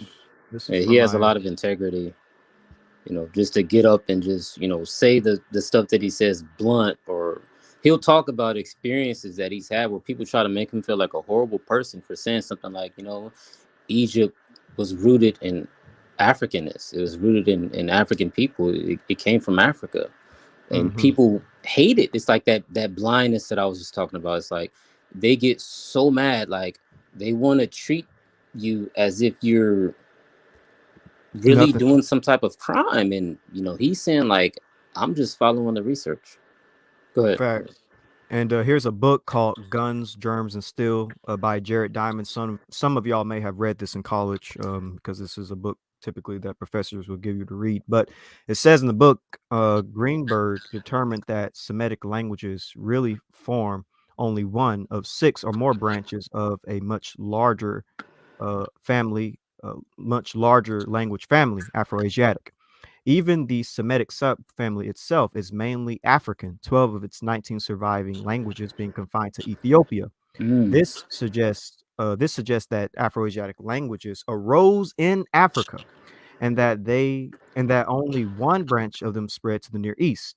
Hence, it may have been Africa that gave birth to the languages spoken by the authors of the Old and New Testaments and the Quran, the moral pillars of Western civilization.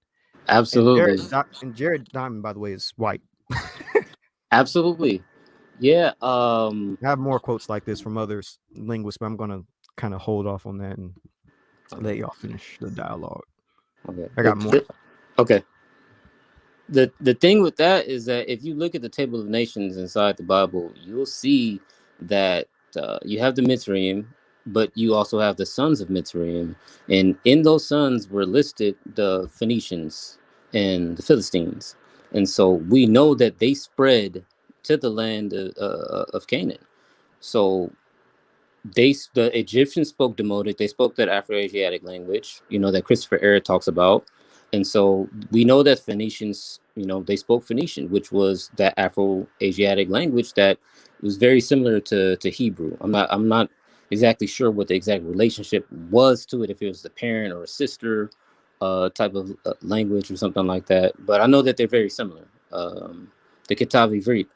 So yeah, like it came from Africa. Those Afro-Asiatic languages, those Semitic languages, because that's what they call it, even though it came out of Africa, it was obviously birthed there.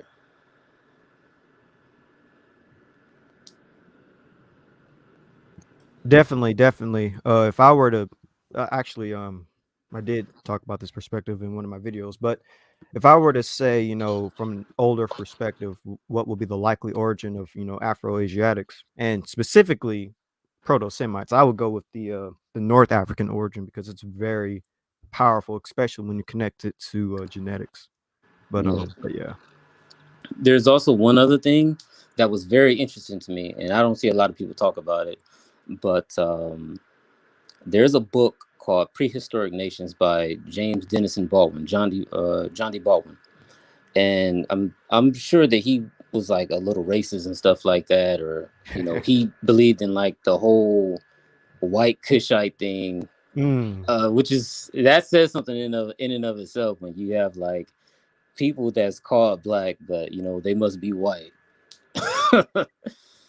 But the interesting thing about that is that he did a lot of work to where he actually identified that of the Chaldees, where Abraham came from, he determined, and others that he cites inside his work, inside that book, they determined that, you know, it was an Ethiopian colony.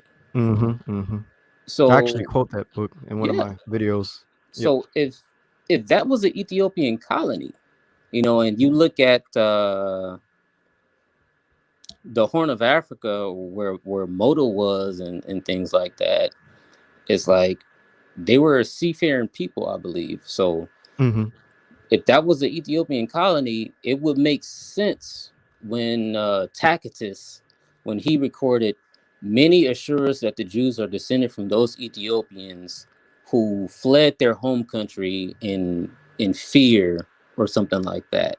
It's like, you know, John D. Baldwin, he would speak that there was two Ethiopias. You got Africa, but you also got the Middle East. And so it's like, which Ethiopia was the Romans talking about when they said that the Jews descended from Ethiopians? Shout out to Tacitus. Yeah, for real. Yeah. This might be the last quote I bring out concerning the origins of Afro-Asiatics. And then I might actually bring something out for you guys for what you just said about Ethiopians. But going to make this point real quick. So I color-coded the various origins that linguists have for Semites. So in red, it talks about a North African origin of Semites. I'm just going to quickly read it.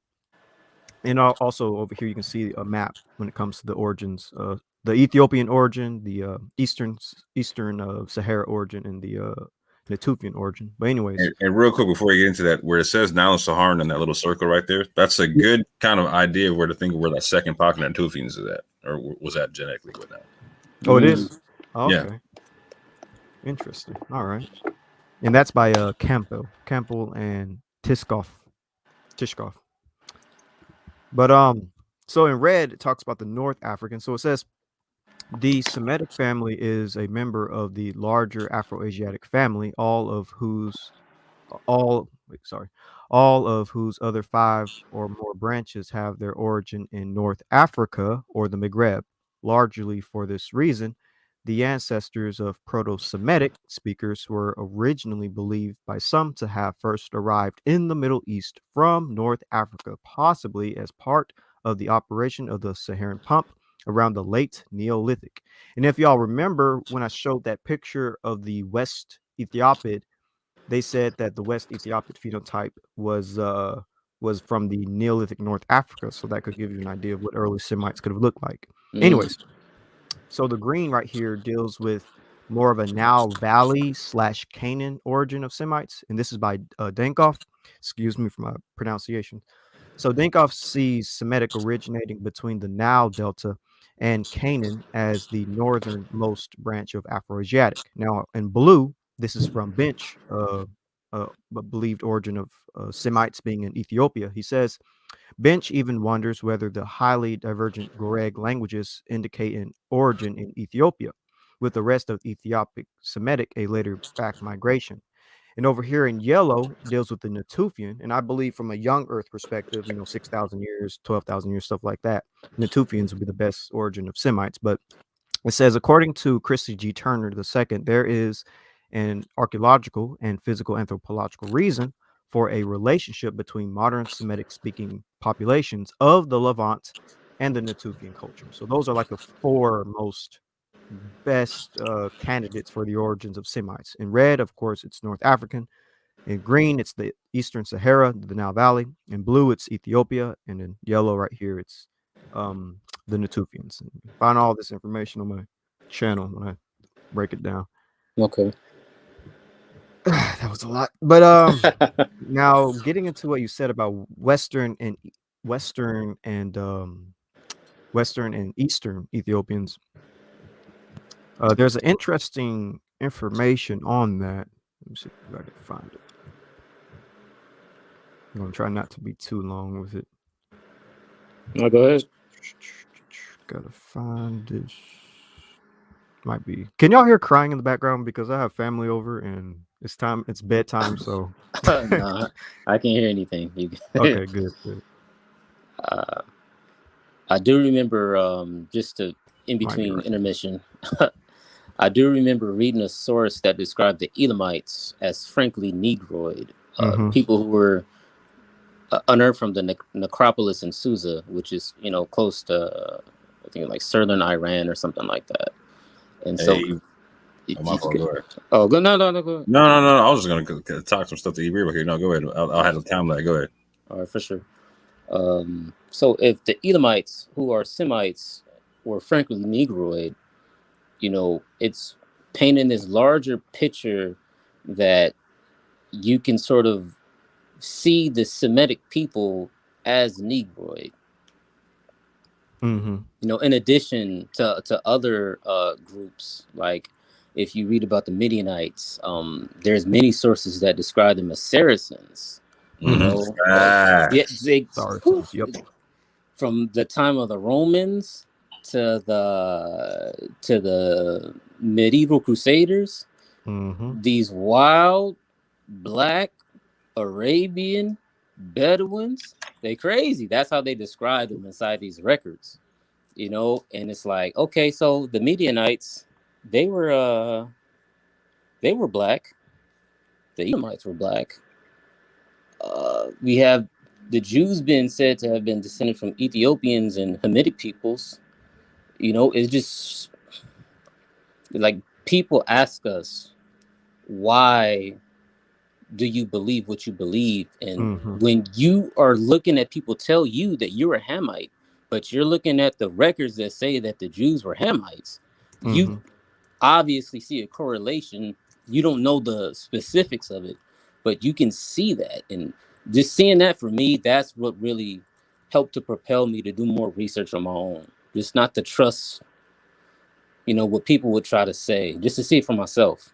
And the more that I searched, the more that I found. So it's really been like a crazy journey. Oh dang! Now you got me how to pull up another thing that you just said that can help you out with. All right, well, I'm done reading this. I'll pull up something else one more time. Go ahead. Because what you said is very interesting. But so this is a book, A History of Ethiopia, Volume 1. This is by E.A. Willis Budgel. Excuse me for my mispronunciation. But so it says, though the country of Ethiopia is frequently mentioned by classical writers, Homer, Herodotus, Strabo, Diodorus, Pliny, and others. Homer speaks in the Odyssey of Ethiopians, utmost of mankind. These eastward statute those towards the west. And then it says these extractions only show that Homer thought that there were Eastern and Western Ethiopians. And then it says way down below, from these various statements, we may conclude that Homer and Herodotus call all the peoples of the Sudan, Egypt, Arabia, Palestine, and Western Asia and India Ethiopians. And so I'm going to go to another source real quick. Dealing with that. So what's interesting about this is that when you look at indigenous skin tone maps of what people would look like before the invention of all these trains and cars and planes that sort of mixed everybody up today, when it comes to indigenous skin tone maps and UV radiation, people from basically Africa to the Middle East to India would have all been quite dark skinned, ranging from a black skin complexion to a dark brown or medium brown skin complexion. And so it kind of makes sense that the Greeks would be like, oh, people from Africa and the West Asia and India, they're all Eastern and Western Ethiopians, because they're basically all darker than a Scythian or a Greek, And this is a map of the UV thing. But I'm gonna go back now. Now I'm gonna go into what you were saying earlier about oh yeah, here's another quote that I'll read real quick. And I think y'all would like. So this is from a book, The Arabs by Bertram Thomas, and he says the original inhabitants of Arabia, then, according to Sir Arthur Keith, one of the world's greatest living anthropologists who has made a study of Arab skeletal remains, ancient and modern, were not the familiar Arabs of our own time, but a very much darker people. A Negroid belt of mankind stretched across the ancient world from Africa to Malaysia, giving rise to the Hamitic peoples of Africa, to the Dravidian peoples of India, and to the intermediate dark people inhabiting the Arabian Peninsula. And that's very interesting because the Greeks basically said the same thing. But this is from the 20th century, this guy, based Absolutely. on skeletons. Absolutely. But I'm not going to read all 100%. this. Yeah, like when you start to research it, you see that everything's connected. Like, for example, you mentioned that Homer spoke of Ethiopians. Well, the Ethiopians that he actually mentioned inside of his works were the Solomonians. And so when you look back at what Tacitus said, he said that some attribute a famous origin to the Jews being the Solomon. And then so you start to trace them out, and there's records of them because they served inside the Peloponnesian War, I believe, between Persia and Greece. They're described as a group of Sudi Phoenician-speaking Ethiopians. Yeah, I know about that quote. That's another powerful quote. I mean, shoot.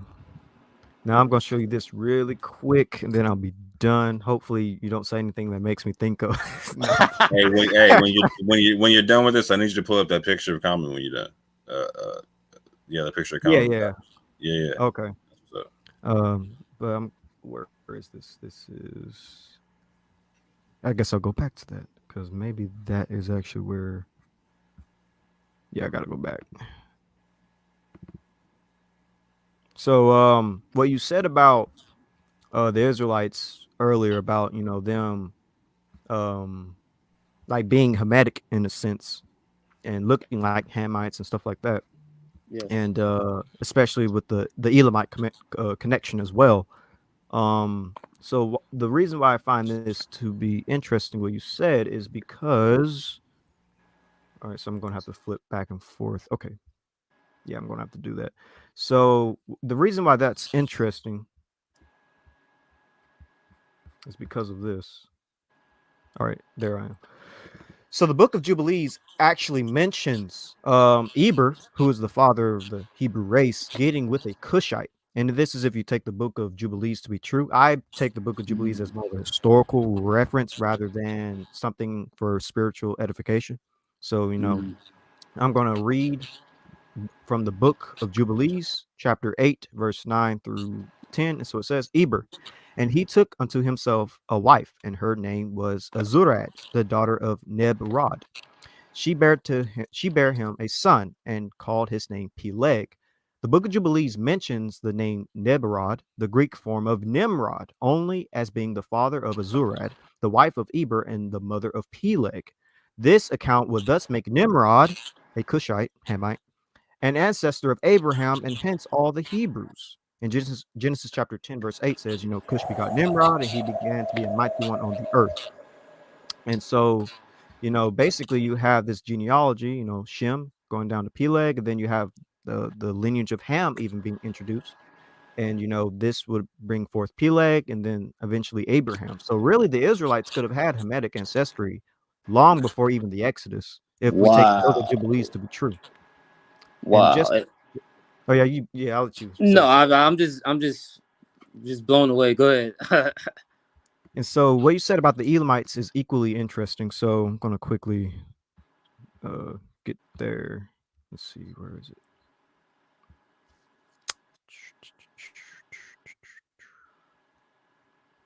So, right.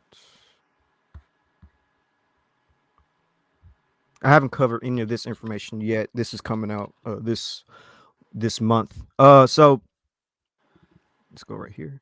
Yeah, let's go right. All right. So this again dealing with the Book of Jubilees. Another ancestor of the Israelites, Arphaxad, actually married an Elamite woman. So let's get into that. So the Book of Jubilees, Elam named Susan, whose daughter Rashia married Arphaxad, a progenitor of another branch of Shemites. Shushan or Susa was the ancient capital of the Elamite Empire mentioned in Daniel chapter 8, verse 2. And so it says in Jubilees chapter 8, Arphaxad took to himself a wife, and her name was Rashajah,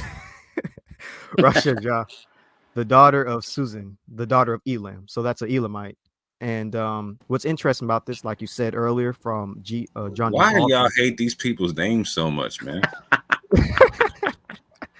man, Y'all got I'm Tacitus cussing people out. Y'all got this lady cussing people out from the grave, man. Y'all got to stop hating on people's names, my G. So from John D. Baldwin, he says all the best qualified investigators agree that the evidence already obtained shows conclusively the Cushites or Ethiopian origin of Chaldea, like you said earlier. This is another quote dealing with well, actually that's dealing with the Chaldeans. I'm going to back up, but I have some quotes dealing with the connection between Elamites and I'll let you watch that when it comes out. Actually, I'm not gonna do that. But yeah, that's just another thing. Elamites coming into the lineage of Arphaxad. If y'all are familiar with the scriptures, Arphaxad, son of Shem, and then that goes down to Eber, and then that goes down to Abraham. And this is what Elamite looks like. So that's the dark side of Ruddy. I want people to keep that in mind. That's the dark side of Ruddy right there. Oops, that's not. Yeah, right here. There's a lot of these Elamites. Even their gods are depicted like this, which is interesting. Very interesting. Very, very. It changes a lot if Abraham himself was descended from Nimrod. A Cushite Hamite. Yep.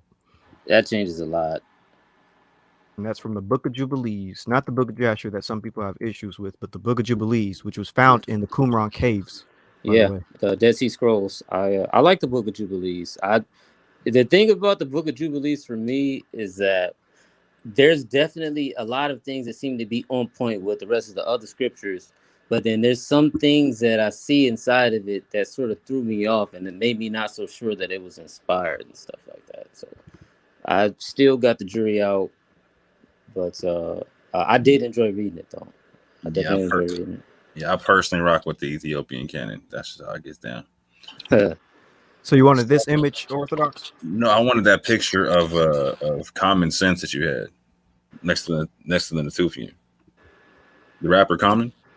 Oh yeah. I think this is my personal opinion. I think that Common is a good example of what the Natufian looks like. If you look at his nose, lips, cheekbones, and forehead and eyes, that to me is what a Natufian would look like in the flesh. That's my opinion.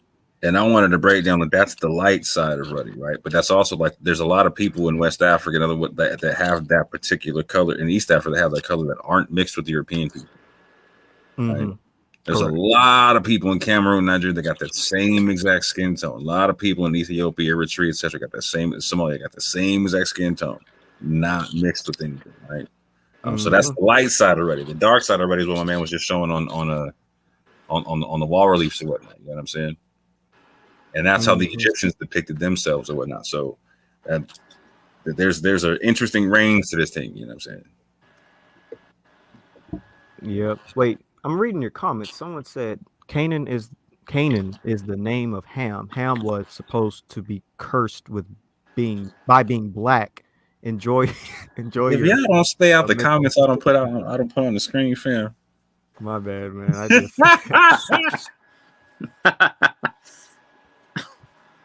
I saw it on the TV. I got both screens. It's interesting though. I ran into stuff like that since I was in middle school when I learned about the curse of Ham. So seeing that isn't. Luckily, it's not too surprising or it doesn't hurt my feelings. It's just the curse of Ham having black skin does not come from our Israelite tradition. No.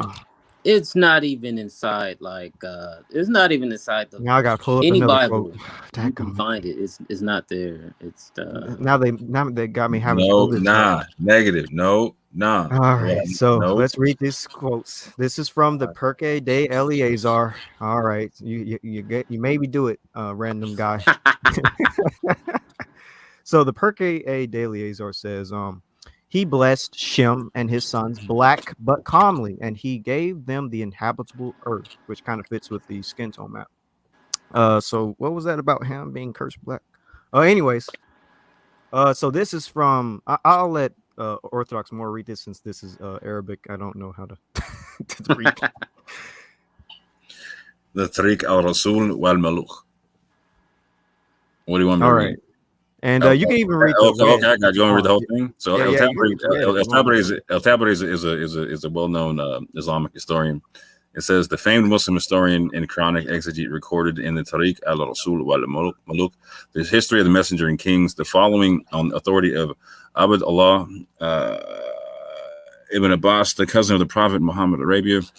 The children of Sam or Shem settled in the center of the earth, which is between Satidma and the sea between Yemen and Syria. Allah made the prophets from them, revealed the books to them, made them beautiful, gave them a black complexion, luminous and free of blemish. You want to keep reading? You can stop right there. And then I'm going to go to another quote. So this is from Persian historian Tabri. Same person. Let me see. Is this the same person? It's El Tabri. It's the same person. Okay. So it says, born to Noah were Shem, whose descendants' colors are a black complexion with a light brownish undertone and a dark blackish brown, which is what we were talking about earlier as well. How they have those various brown skin tones, like over here, light brown to black. And so this is from Ibn Abbas. Did I get that right? Ibn Abbas, yeah. Okay, Ibn Abbas. Allah made the descendants of Sam, or Shem, and the descendants of Ham black skin. And this is from 13th century Christian Ibn al-Abri Bar Harbrakas. Now you got to be able to say Ibn al-Abri, fam. Ibn al-Abri. All right. There you go. Shem, the land of the browns, brown skinned people. So I'll stop right there. So the whole idea of the whole idea of Ham being black, that's not entirely accurate. Like, yeah, he had descendants that were black and dark skinned, but so did Shem. Like they both took a best shot and I'm still standing. The scholarship need a babysitter and a nanny. If your chick feel the A and you feel some type of way when I say I pop eyes, no chicken sandwich. The word of God on full display. Your garbage can rap, no mixtape. It's like you just got hired, no sick days. Tanks on the ground, you got a pocket knife, switchblade. Native person, and so if like the ancient populations of early European places, if they were melanated, it's like, what does that mean? For all of the peoples who used to dwell on the face of the earth, if they were all, deeply melanated. I think this is what the descendants of Shem would have looked like. I'm going to quickly pull this up. I think they would have ranged from light brown to black. Then they would have multiple phenotypes. This, to me, is what the best representation of the descendants of Shem. So in your concept, you're talking about like your DE, all of DE and whatnot, right? Yes, very early on in history. Yeah, that's a big range. Yeah, for real. And that's because this kind of comes look at real Yahoo talking. He said that guy was still on my phone one day. It's interesting. Because yeah, you know what I'm saying. Like, your man, he breathes like you know what I'm saying, like Uncle from the Jackie Chan cartoon. It's like one more thing. Yeah, this is the last thing right here, I promise. So this right here is actually a bunch of images that I got from the ancient Near East. You can watch my upcoming series for where these different ones come from. But basically, this is what I think Abraham would look like, putting everything together. The various ancient depictions of Semites from the Bronze Age and around. So, and by the way, I have Bedouins right here because Bedouins, I think, are really, well, Bedouins, genetically speaking, are the most quote unquote purest or autochthonous people of the Middle East, and they're dark skinned, So Abraham could look like any one of these people in this image. Yes, sir. Yeah. But anyways, I'm done now. Unless somebody says something, sure, yeah, if somebody said something or I see a comment, I might say something. It depends. I do need to get back to my family when I'm done with this episode. Oh, that's right. I have a source just to add on to like what you're saying. I believe the guy's name is James Bryant. He had a very long book. It was like one of those old books. It was a very old book with a long title that I don't really remember much, but he really got in depth about how you have these Ethiopians that came to exist underneath Egypt inside the Sudan, but it was his, and this is a white guy. It was his theory that like the Chaldeans, the Babylonians, whoever were the original Babylonians that were like related to Nimrod, they left Babylon, they left Mesopotamia, and they settled inside the Sudan or Nubia, and um, they actually gave Egypt the culture that they had. You know, the belief that their kings are gods, and their burial practices, and you know, all these things that what was his name? His name was Diodorus of Sicily. He has an account where he describes that the Ethiopians that he talked to inside the 1st century, they told him that Egypt was a colony of ours. We taught them, we gave them all of the traditions that they have. And the beautiful thing about that is that Christopher Ehret, he basically proved it with linguistics. So it's like it's very interesting to think of those connections between Mesopotamia, who, if somebody believes, you know, the Torah, it could be anybody who's involved in Judaism, Islam, or Christianity. If they say that they believe that account in the Bible, whereby Nimrod and Ethiopians or Cushites were in the Middle East, they should believe that the Middle East was a black place, but they don't even really believe that. Like, if you try to tell them, look, Arabia used to be full of black people, they laugh at you. They try to make you seem like some type of kook, but it's inside their book that they say that they believe. Yeah, and even going a little bit into what you said about Chaldeans, I'll just pull up one quick thing. All right, so this is dealing with Chaldeans and Ethiopians. So it says the primitive Chaldeans and Babylonians were real quick. I just want to point out that Ebree's been like pushing off doing interviews on my channel for forever and a day. Now you want to come take over the joint out of nowhere and start machine gunning the thing. I just want to point that out. I am going to eventually have a proper presentation on your show. I am going to. I guess I just got to fix it in my schedule. I'm free right now because it's a holiday, but you know. But so just going to quickly read this quote because what he said reminded me of you know. So the primitive Chaldeans and Babylonians were known to the Greeks by the names of Chaldeans and Kephians. The Kephians were synonymous with Ethiopians, and of course we know that Abraham came from where? Of the Chaldeans. Mm-hmm. He may have been now, of course, you know, in the time period in which Abraham lived, Chaldeans didn't exist, but of course we know in scriptures that there's updates. For instance, Ramses is an update because the ancient land was I think Goshen or Avaris, something like that. And so Chaldeans was probably placed later to represent, which may represent what the type of people that Abraham could have came from in a sense.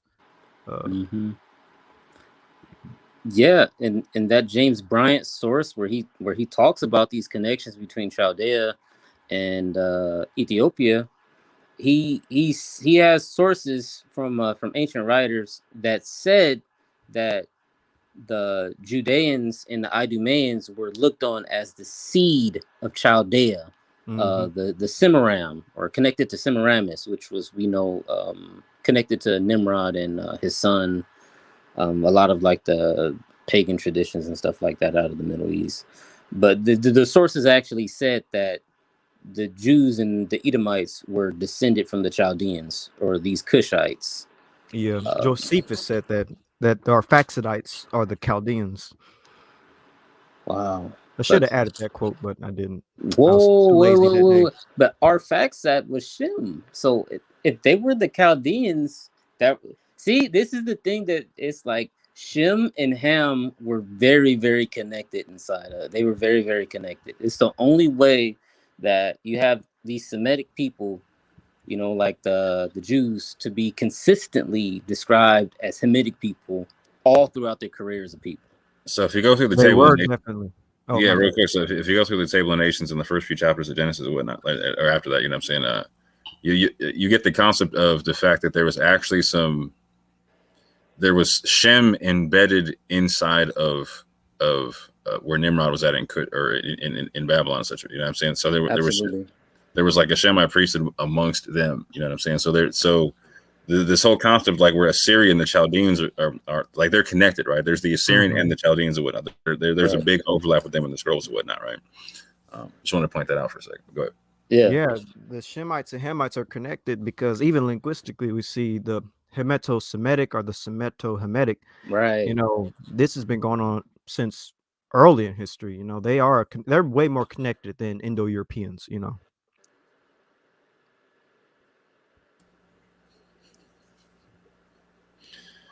So you got a whole nother presentation, Avery, or no? I think. Well, hold on. Let me look at the comments and then see. Oh, God. All right. Hold on. Avery got to get his mind right. Decent. I don't see any trolls. I always got to, man. I just always got to shut up a troll. You know. I'm sorry. It's just how I am. But yeah, I think I'm done. Y'all can y'all can watch the show and for more information. Well, actually, all right, I'll do this one more thing. This is really interesting right here. So, oh man, where'd he go? I lost Debris. No, my fault. I'm joking. There he is. All right, so this is the last thing I'll show. So this is from a PDF called "How Eurasia Was Born," and it deals with the early Semites and haplogroup E. I'm just going to make it real quick and short. So it says the most plausible candidates for Semitic remigration to the Fertile Crescent with TMRCAs fitting the arrival of the Akkadians and other early Semitic peoples are certain subclades of both E-V22 and E-V12 with relatively early TMRCAs present in the Middle East could be candidates for such remigrations, such as E-FGC 14382, which was around 2200 BCE, and E-V 3262, which is around 2600 BCE. And there are various other linguists that basically say, you know, haplogroup E is Proto-Semitic, which, you know, we happen to have haplogroup E. Absolutely. Anyways, I'm done. I'm done now. I promise. I'm actually going to remove it all so I can not pull up anything else. All right. Ashley said that was the last one about 5 sources ago. Man. My bad, you guys. My bad. Nah, I like it. I like talking about this stuff. No, for real. Do it forever, man. I know that's for real. But yeah, if y'all like what you heard, please go to my man's channel, The Hebrew of Israel, and check out his playlist because he has a lot of fantastic information on that playlist. Even if you don't agree with everything on it, from what he's saying, it's very well sourced, so you can go check out the information for yourself and make up your own mind. Definitely. Thank you, Orthodox. Not a problem. And shout out to the brother DT for coming through and breaking down some very interesting information as well. Sure. My name's DeMario. I didn't introduce myself. My name's DeMario. Nice to meet you all. Appreciate that, nice brother. Nice to meet you, man. Yeah. You can also call me Ivri if you don't want to say the Hebrew of Israel, because I know that's kind of long. Okay. And I refuse to say it with a V, but that's just me. How do you say it? I say Ibri. I say with a B. Yeah, Ibri. Oh, Ibri. Okay. It's just how it can't come out my mouth the other way. I'm sorry, fam. It doesn't work that way. Yeah, it's basically Hebrew, is what you're saying. Hebrew in Hebrew. Ivrit.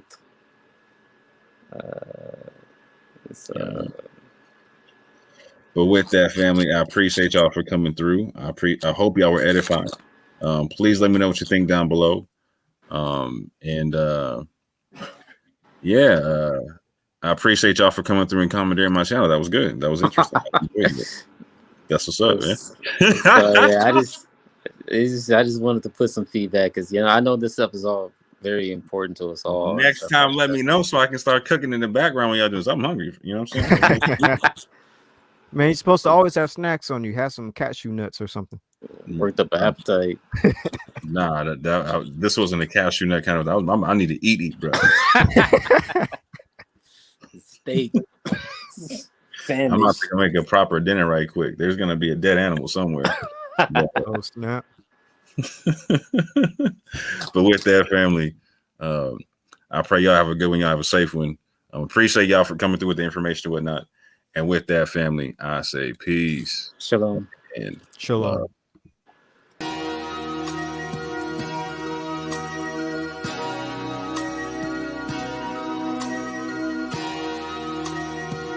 I like the way this feel, yeah. Let my soul cry, yeah.